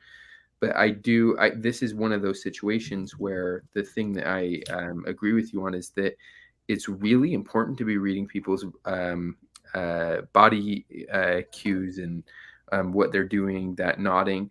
But I also, and I don't know, maybe this is just me, but I see this subtle, in his body language, and maybe I'm reading too much into this, but I see this nodding going on. But I also feel like I can kind of see wheels turning in his head where he has something he wants to say. And I wish we would be asking more questions to hear what he's saying. Is he agreeing by his head nodding, or is he saying, yeah, I see where you're coming from, but, and what is that but? I don't know. But the point that I agree with you with is that body language is really valuable. So now what is he thinking? Let's ask a question. Let's get more of his insights instead of preaching to him. Yeah, to me, any head nodding is a very good sign. Sorry, go ahead, Adam. No, because I agree with Daniel that like if out of all the videos we've watched so far, if anybody is being the most open and willing to change, it feels like it's this guy in the far left. So like I would say like this is the most effective conversation as far as that has the potential to actually change anyone's perspective. Yeah. Right. So it does seem to me like he's at least the most open to having his mind change during this conversation. Yeah, but I like what Ragnar said. Put it in the comment. You might have put it on screen here. Is nodding doesn't always mean agreement. So let's check that. Like I think that's good reading of his body language. Like maybe he is more likely. But let's ask a question. Let's find out. Is it that he's agreeing, or is it that he's understanding but not necessarily agreeing? I don't know. I wouldn't know without asking more questions and letting him talk a little bit more. Yeah, I agree with you, Matthew. I think asking is the most appropriate thing to do. I'm not going to speculate on whether I think his mind is changing or not. He's definitely listening. I think the nodding is definitely a good indication that he is actively listening, which is awesome. Total props for that guy. He gets an SE award too. But then also, like, I don't know if he coming in, whether he like was totally on the opposite side. I'm kind of thinking maybe he was towards the middle ground, but again, that's just speculation. I don't know. I don't think he ever stated what he believed. It might have been beneficial for Chris or whoever to ask. I think it's especially difficult to tell because of the leading questions and the assertions that Chris is making here. You're much less likely to get any sort of pushback if you make a statement and then follow it up with a bunch of other claims. I don't know if that amounts to well poisoning, but it certainly feels like it. Well, but it does seem like if the young guy had heard all of these arguments before, then it seems like his retorts would be a little quicker, and he wouldn't have the head nodding that Daniel's referring to. So at a minimum, I would agree that it does sound like he's listening, at least actively listening. One who's already made up their mind isn't really going to be quite as receptive, I don't think. So can I just point out one more humorous comment to take us off track a little bit? I just thought Ragnar's comment was funny. You might have put this on the screen too, but the middle finger is not the middle of the road with Dali. I just got a kick out of that. Okay, sorry. All right, we'll continue on then. Well, what about really quick? Yeah. Do you think that they're capable of making that decision that he's talking about? That's just their decision. It's just their decision. I don't think they're. There can always be doubt. So children just make the decision about what else do they make the decision? You don't let them take drugs, right? No, but I think it would have been beneficial to define children, whether they mean like 10 and under, or we're talking about anybody under 18. I think that would have been super beneficial to know exactly what we're talking about here. Because obviously what you'd let a 5-year-old do would be much different than what you'd let a 17-year-old do. So I think defining these terms and getting it exactly squared away would be so helpful. And maybe, I guess, they did some editing to this, so maybe they got there, but I speculate not. But they can if they would like to. They're little. My 11-year-old, I'm not sure. Maybe she still believes in Santa Claus. She's just little. She's tiny. She doesn't know any adult stuff. And now if someone were to indoctrinate her to think that she's a boy just because maybe she's more masculine, and give her this experimental drug that would stop her body from developing? For the first time in human history, we're doing this to kids. Kids have been growing up for 200,000 years on this planet, that humans have been in existence. And whether you believe in God or evolution, this makes no sense, because if you believe in God, this ideology teaches that God made us wrong. And if you believe in evolution, this ideology is essentially saying that a billion years of the process of natural selection has failed. And for the first time in human history, we need a pharmaceutical company to help our children be who they really are. We've been going through puberty for millennia without killing ourselves. But now a lot of these young people think that puberty is a medical condition, and you can go through the wrong puberty just because your body's developing. This is cult-like thinking. And at its base, this ideology is a lie, because there's no right way to be a boy or a girl. But this ideology teaches that stereotypes determine what your gender is. Instead of saying, be gender nonconforming. Beautiful. What's wrong with that? You guys, I'm going to do him a favor. Yeah. He's trying to get to class. Okay. Yeah. Thank you for talking to us, man. We got David. Yeah.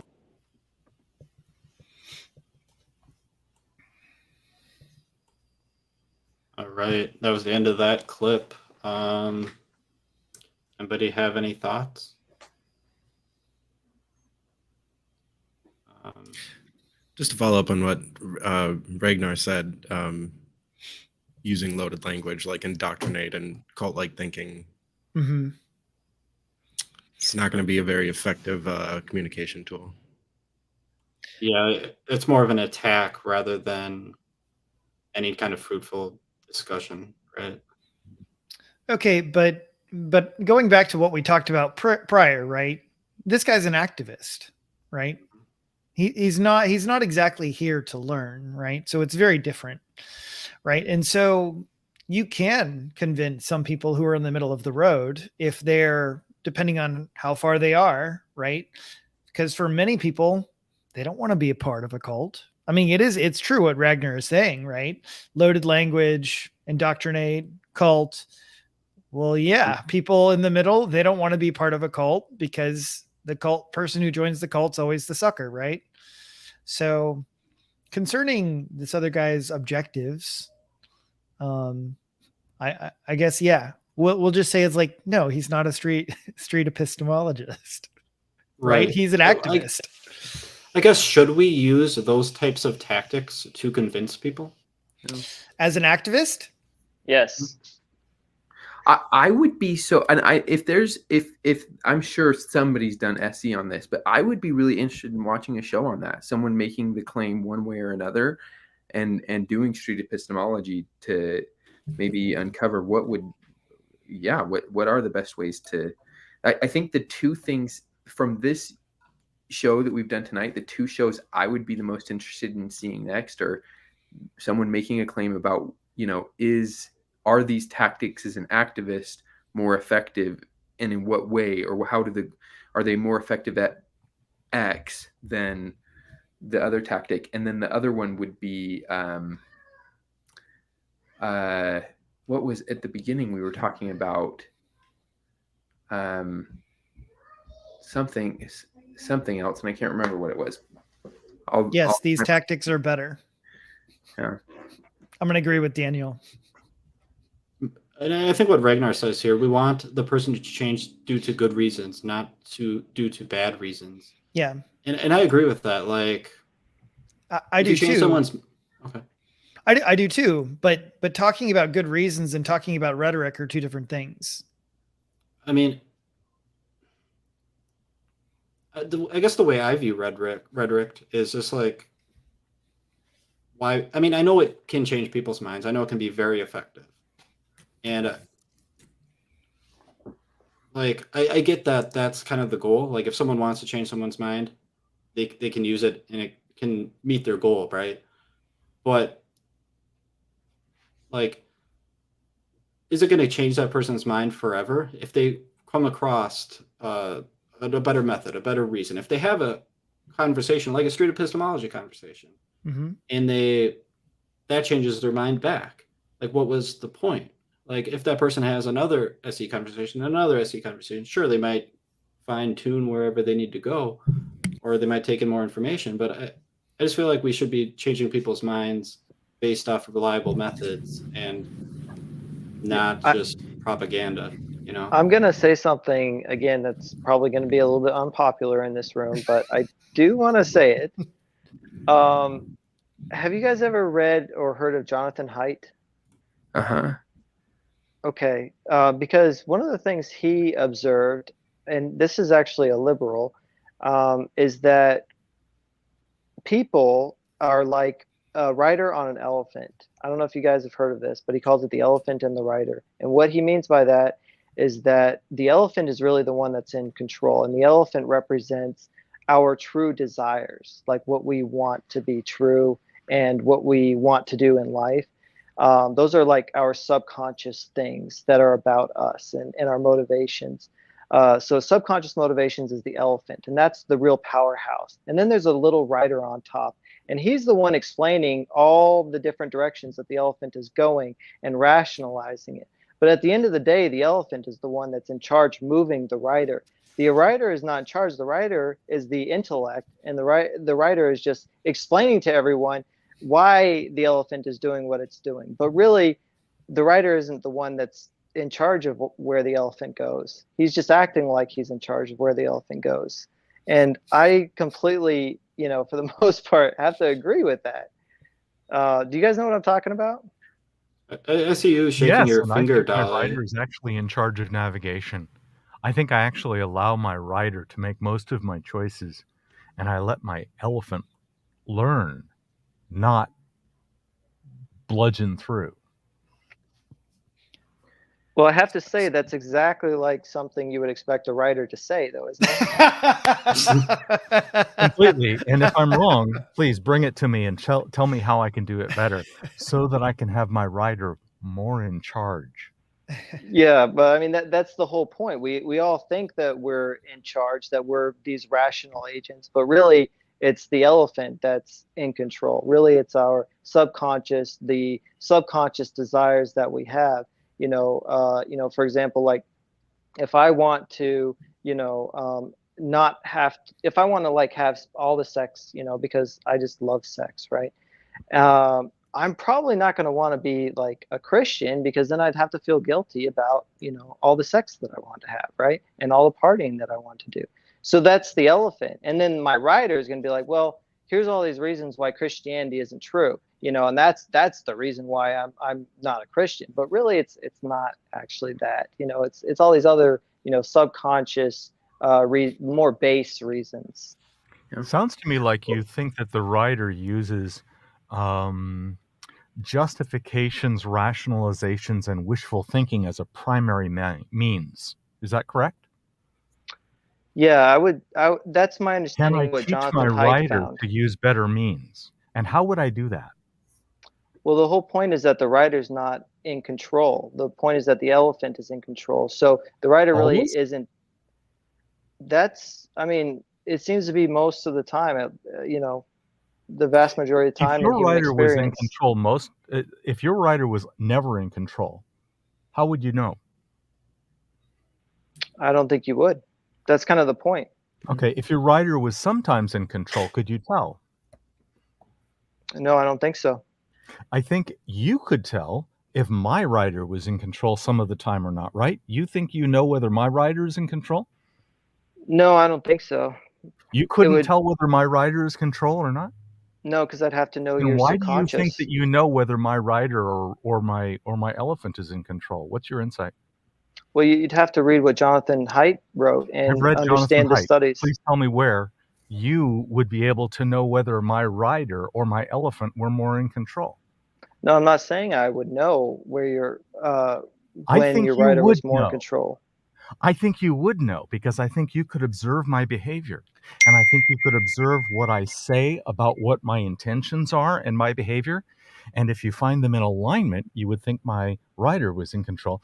And if you find them in misalignment, you think my elephant were in control. I think you actually do have the insight to judge whether my behavior and what I say are in alignment. But I that's might the not. entire point of the illustration, is that the writer is supposed to be doing that. The writer is supposed to be rationalizing and acting like he's the one that's in charge, and that he's in tune with the elephant, and that the elephant is doing all these things for good reasons. That's Jonathan Haidt's entire point, which I think Very you might good. be missing. I've not missed it, and I've read everything Jonathan has written that I have been able to purchase.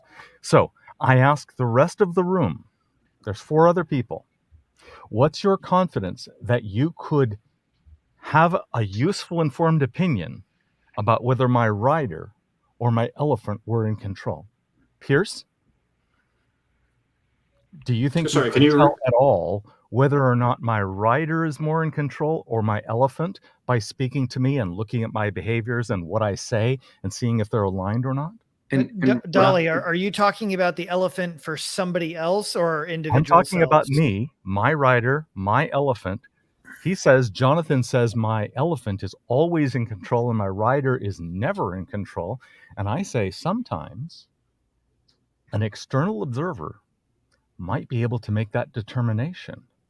I ask you, what is your confidence that some of the time you would be able to discern whether my rider or my elephant were in control? I would say to a degree of confidence, I could speculate on that. No, for absolute certain, absolutely not. But okay, you couldn't be certain, but you could achieve some degree of confidence. Thank you. Matt, do you have an opinion on this? And sorry, again, I have to. Oh no, sorry, you said Matt, not Matthew. Oh, sorry, I'll take in whatever order. I was just reading it on the list. Go ahead. I was just going to say, with the qualifier that sometimes could tell. Yeah, I would put. That's all I need. My confidence. Because the original assertion was that the writer is never in control. Mm-hmm. So I'm going for this. Sorry, it's an argument. What did Jonathan Haidt say? You said that you've read him. What did he say? No. It was your claim, not Jonathan's. No, I'm asking. I'm asking you though. What do you think? I'm not going to take the change of subject. I'm still asking the troll. Adam, do you have an opinion as to whether you could tell whether my rider or my elephant were in control? So I want to make sure that I fully understand the question. So the question is, if I feel like I know when, or because like if you ask me philosophically, are there some times in which you would be in control? Yep. I would say, well, sure. Now, if you ask me, do I personally feel like I could know when you were in control? I would say my confidence is extremely low. Excellent. So you're in the camp I would say no, where sometimes yes, but you're not at all certain when. Cool. I would put my confidence very low at any times that I would ever feel confident to say Dali is in control, because so I would say very low. Okay. So Matthew, do you have an opinion? Yeah, I do, and I'll. There's a lot of nuance to what I would say too, just like everyone else is saying. But I'll boil it down as simply as possible and just say, yeah, I feel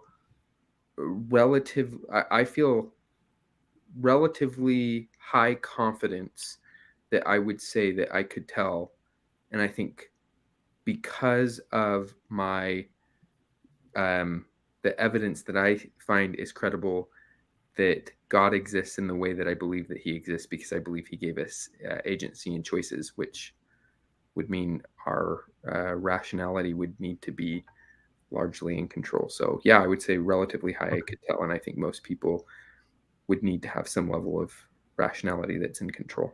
But you're saying, Matthew, that you could know when Dali's in control?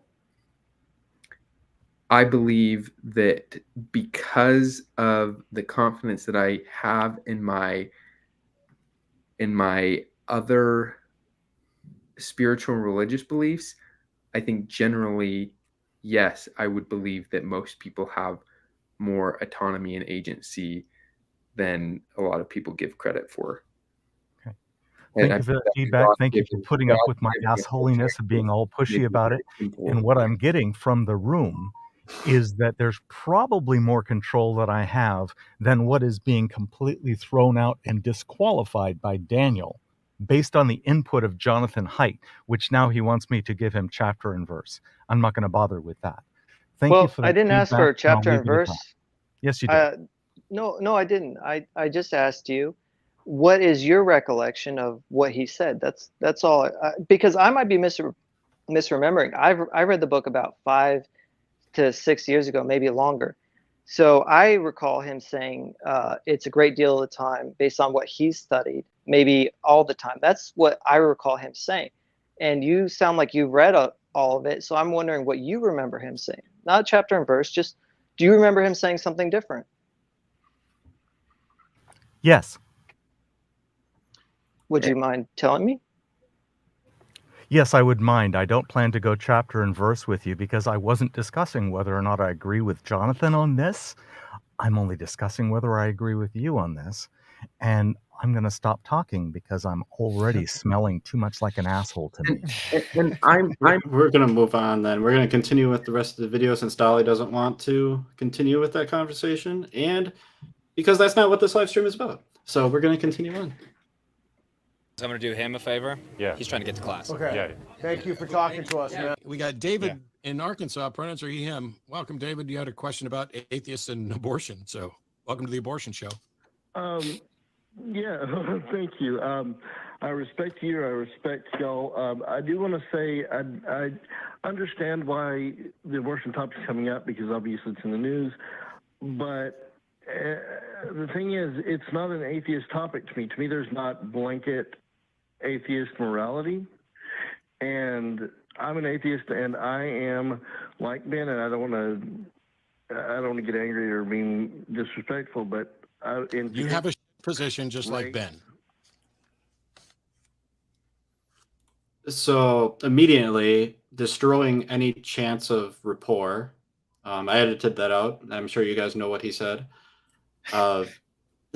You don't think he gathered rapport, Pierce? No.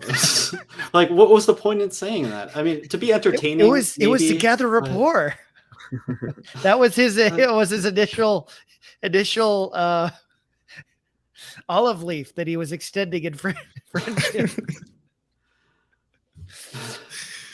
Okay, continuing on. So hey, I just have one big question. I just want to know first though. Have you guys like officially revoked Dehillahunty's SE card, or is that, okay? Wow, if that's I a had great that question. permission, I would. Did you like go ahead and send him as like, hey Matt, I'm sorry man, but your membership has been denied, and no, I got into it with him on Twitter one time. I was really nice though, and well, we were expecting you to be nice. Yeah, it's just like he has this great platform, right? And I guess maybe that's partly due to his personality, right? He has a very strong personality. He brings in the views. That's what I'm trying to say, right? Mm-hmm. But like, if he could just borrow a few SE techniques, which he does actually all the time, quite frankly. He sometimes can keep his cool very, like a lot of the time, he is very cool. But then he has these moments where it's just like, well, you have a position, right? And it's just like, why go nuclear at this position? You're just starting the conversation. Why don't you get out a baseball bat and start swinging it? Like, yeah. Why? Just, you can have a productive, fruitful conversation. You can. I know you can because you've done it before. But why are you throwing it all away? I don't know. Maybe he had a bad day. If he had a bad day, I guess I understand it. But like, come on, man. Come on. Okay, I'm done with my ranting. We'll continue. What is your justification? What is your justification for denying a pregnant person bodily autonomy? Why are you okay with granting special rights to fetuses?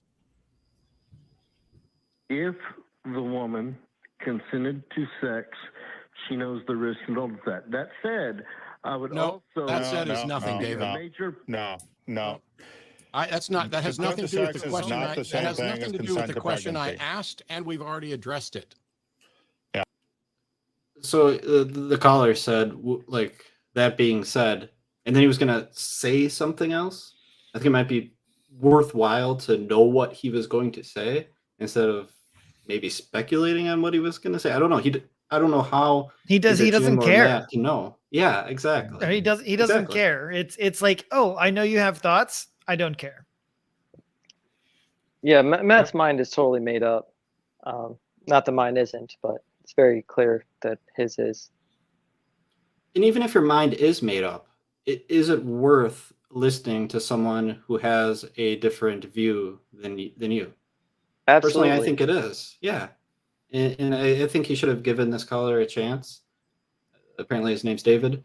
And let him speak, at least for a little bit. Don't let him speak, for an hour or, 10 minutes at a time.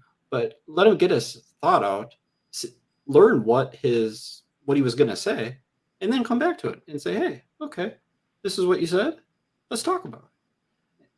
You can't have a conversation if you don't let the other person talk. You just can't. I'll also point out that Matt was using some very serious framing questions, saying like, what is your justification for denying, a woman's bodily autonomy? That's serious framing of the conversation, which is, immediately going to put the other person on the defensive, because You're asking for justification. You're framing it in such a way that you're the bad guy because, of course, why would you not want a woman to have bodily autonomy? So he's immediately putting this man on the defensive and then not letting him finish his sentences. Yeah, spot on. Let's see if it gets any better. The question I asked. Big bully, you fucking piece of shit. You little bitch. I'll kick your. Oh, cry for me, David. Cry harder. Cry harder that your rights are being taken away. Oh, David, I'm so sorry. I'm a big bully who's trying to protect the rights of people who you want to take their rights away. Boo-hoo-hoo. How dare I stand up for other people's rights and make arguments that you can't rebut. It's the end of the world, David. I think that was the end. So it didn't get better. Whoever said, I don't remember who it said, but whoever said that it would invoke defensiveness. I'm thinking that was defensiveness, if that was anything. I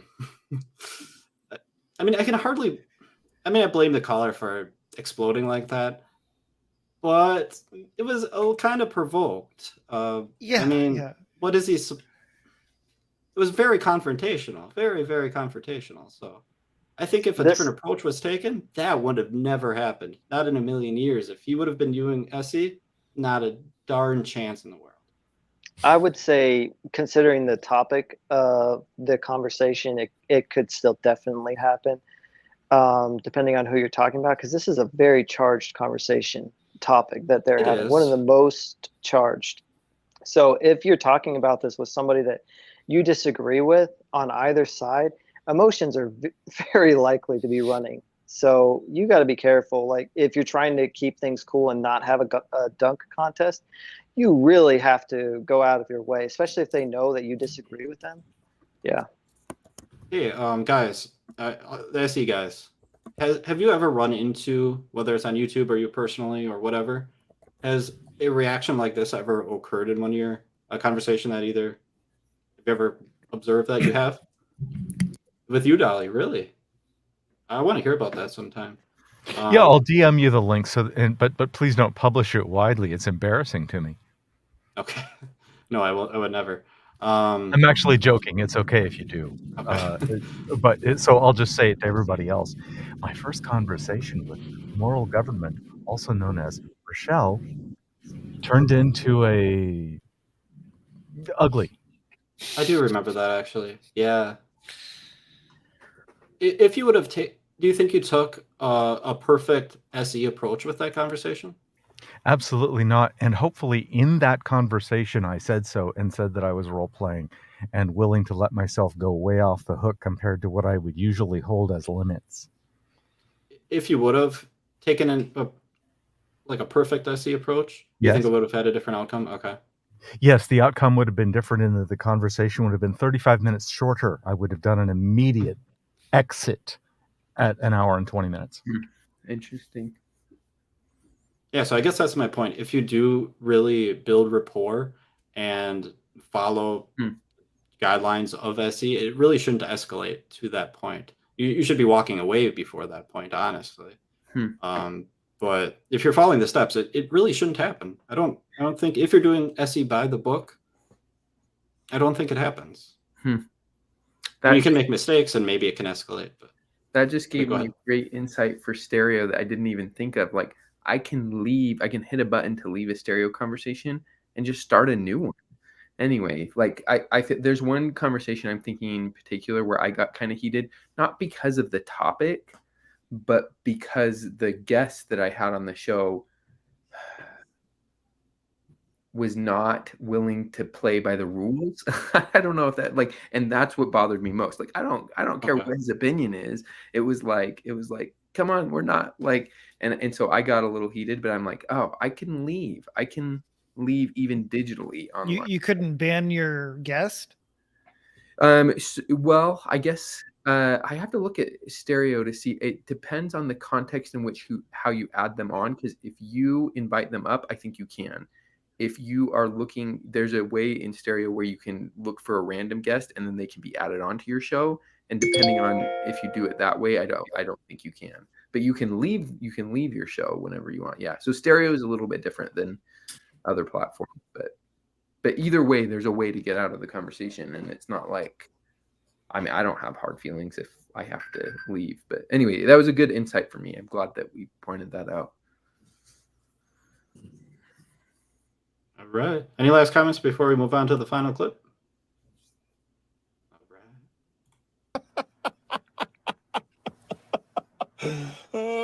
Yeah, nothing says I lose an argument like raging like that. And I have no rational position to stand on when you start doing stuff like that. So, oh, this was the last clip, I think. You know, poor you. You're just sad and pathetic and really need to work on your positions. Yeah. Also, for the screeners, let's drop all the rest of the calls that are about abortion. If you're waiting on hold and you want to talk about this, pick another day, because this is, in fact, the Atheist Experience. It's not all about abortion. Okay, I guess that was the last clip. I just want to comment on what Jim said there. He said, like, nothing is like losing an argument, like rage quitting like that. There was no argument. There was no debate. There was no conversation. That was like 30 seconds worth of just BS and yelling at each other. There was nothing to lose. There was nothing to win there. It really wasn't. It was. Plus, they were both interacting with him.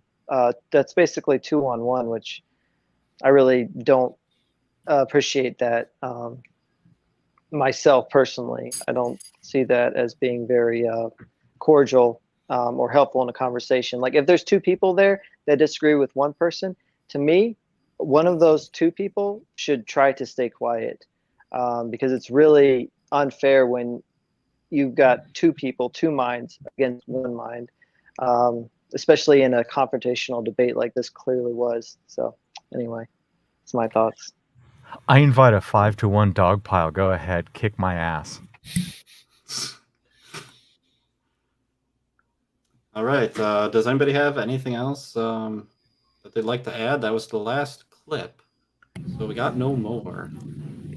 I'd love to say a couple final things, but I don't want to feel the floor is yours.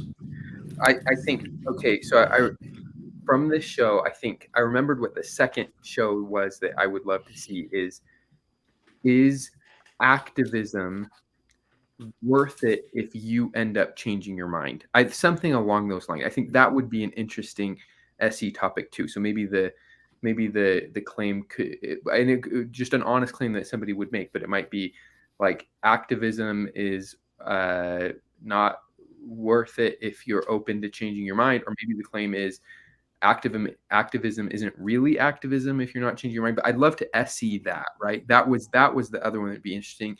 And then what would like, is SE or national propaganda type, propaganda has a negative connotation, but national influence, like a better way to change people's minds, like those two would be interesting follow-up conversations that I would love to see. And then the very last thing I'll say is I love this show. I feel like I've been on a lot of SE shows before, but I feel like this one was, I don't know, I got a lot out of this, and I feel like it was particularly useful having the perspective of people who aren't in the SE community and having a balance between theists and atheists here. I feel like that, I don't know, it brought something interesting to the table that I really liked. So this was one of my favorite SE shows that I've been on. So thank you for inviting me. This is really fun. I have to say it's my favorite and my least favorite both. Because it's the only one, guys. I think that downside was my fault. I apologize for being such an asshole. Don't worry about it. Daniel and Adam, I'd like to know, this is kind of, to my knowledge, your kind of first exposure to street epistemology. I'd just like to know your thoughts on it. You go first, Daniel. Okay. What do they say? Age before beauty? That would mean you went first, right? Yes, But anyway. I am older. But I'll go first. Yeah, so I think it's a really productive way to have one-to-one conversations, especially. That was it? That was all you had to say? No, my alarm just went off. Can you still hear me? Yes. I think personally that there are times and places for SE. I don't think every conversation is going to be productive depending on the context of that conversation. I don't think SE is necessarily going to be the best route. It just really depends on what your goals are. Because once again, like if you think about politics gets things done. It moves the country in the way that you want it to. And they're not doing SE. They're doing propaganda. They're doing campaigns. They're doing intimidation, and that gets stuff done. And I'm not saying I'm a huge fan of that. I'm just saying that there are times and places for SE, especially in intimate conversations. This is my belief.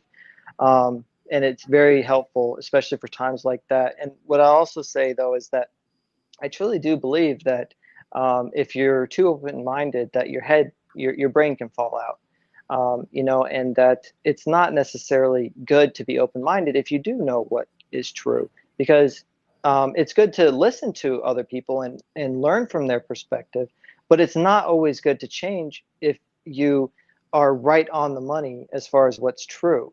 And as a Christian, I believe that Jesus Christ is the truth, the way, the truth, and the life. And if I move from that at all, I'm moving away from the truth as far as I understand it. So any time that you're moving, you're either moving away from the truth or you're moving closer to the truth. And to me, my perspective is that movement is not necessarily good. It's only good if you're actually moving towards the truth. So that's my thoughts. Yeah. So, hey, number one, I just want to say thanks so much, Pierce, for having me. And I would say that I resonate a lot with SE, and I'd never actually heard it formalized this way. So I didn't know you guys had your own little band of miscreants and whatnot. So because for me, actually, I practice a lot of these type of techniques. This is actually one of my MOs throughout my life. And yeah, just like my little name there, Curious Christianity, part of that was about, one, for me, it was also about once you kind of find your core, your center, then you're free. You're free to be curious about the world. You're free to be curious about Christianity. So I'm not afraid to ask the hard questions about Christianity or the Bible or any of those sorts of things. And so I do have some people that, let's say, scares my mom sometimes. She's a Christian woman and she's like, oh, but, is it okay to have so-and-so? Well, yeah, so I'm very interested in, having open dialogues and open conversations with plenty of people that, wouldn't necessarily be accepted in a lot of those environments. Even though I disagree with them, I still want to have those conversations. So this was really cool. This was really interesting. And I'm glad you guys are having these meaningful conversations. And in a way, this is really just a conversation about how you should have conversations. So I appreciate being here and meeting all you guys. It was fun. Cool. Thank you, Adam and Daniel. I am subbed to both your channels, and I will be catching up with your output. Yeah. Shoot me a DM too sometime, Dali, or something on. You can catch me on Twitter at Curie Christian. So, but I'd like to talk to you too, Dali. Seriously. Yeah, we're gonna convert Matt first. No. I can vouch for I'm just Dali kidding. is a fun one to go on his SE shows, and he, so you guys will be in good hands if you connect with Dali and anybody here. But I've been on many of his shows before, and it's been very fun. All right. Any last thoughts before we end the broadcast here? I'll just echo Dali, Daniel, and Adam and Matthew. This was a lot of fun and very very nice to have the broad spread of perspectives. I really enjoyed it. Yeah, that's exactly why I invited the broad spectrums. I wanted to have as much different inputs and varying worldviews as possible. Well, you did a good job, Pierce. Thank you. 5 All right, stars. on that note, personal 5 stars. All right, so with that being said, we'll end it here and subscribe to all these beautiful people. And until next time, we'll see you.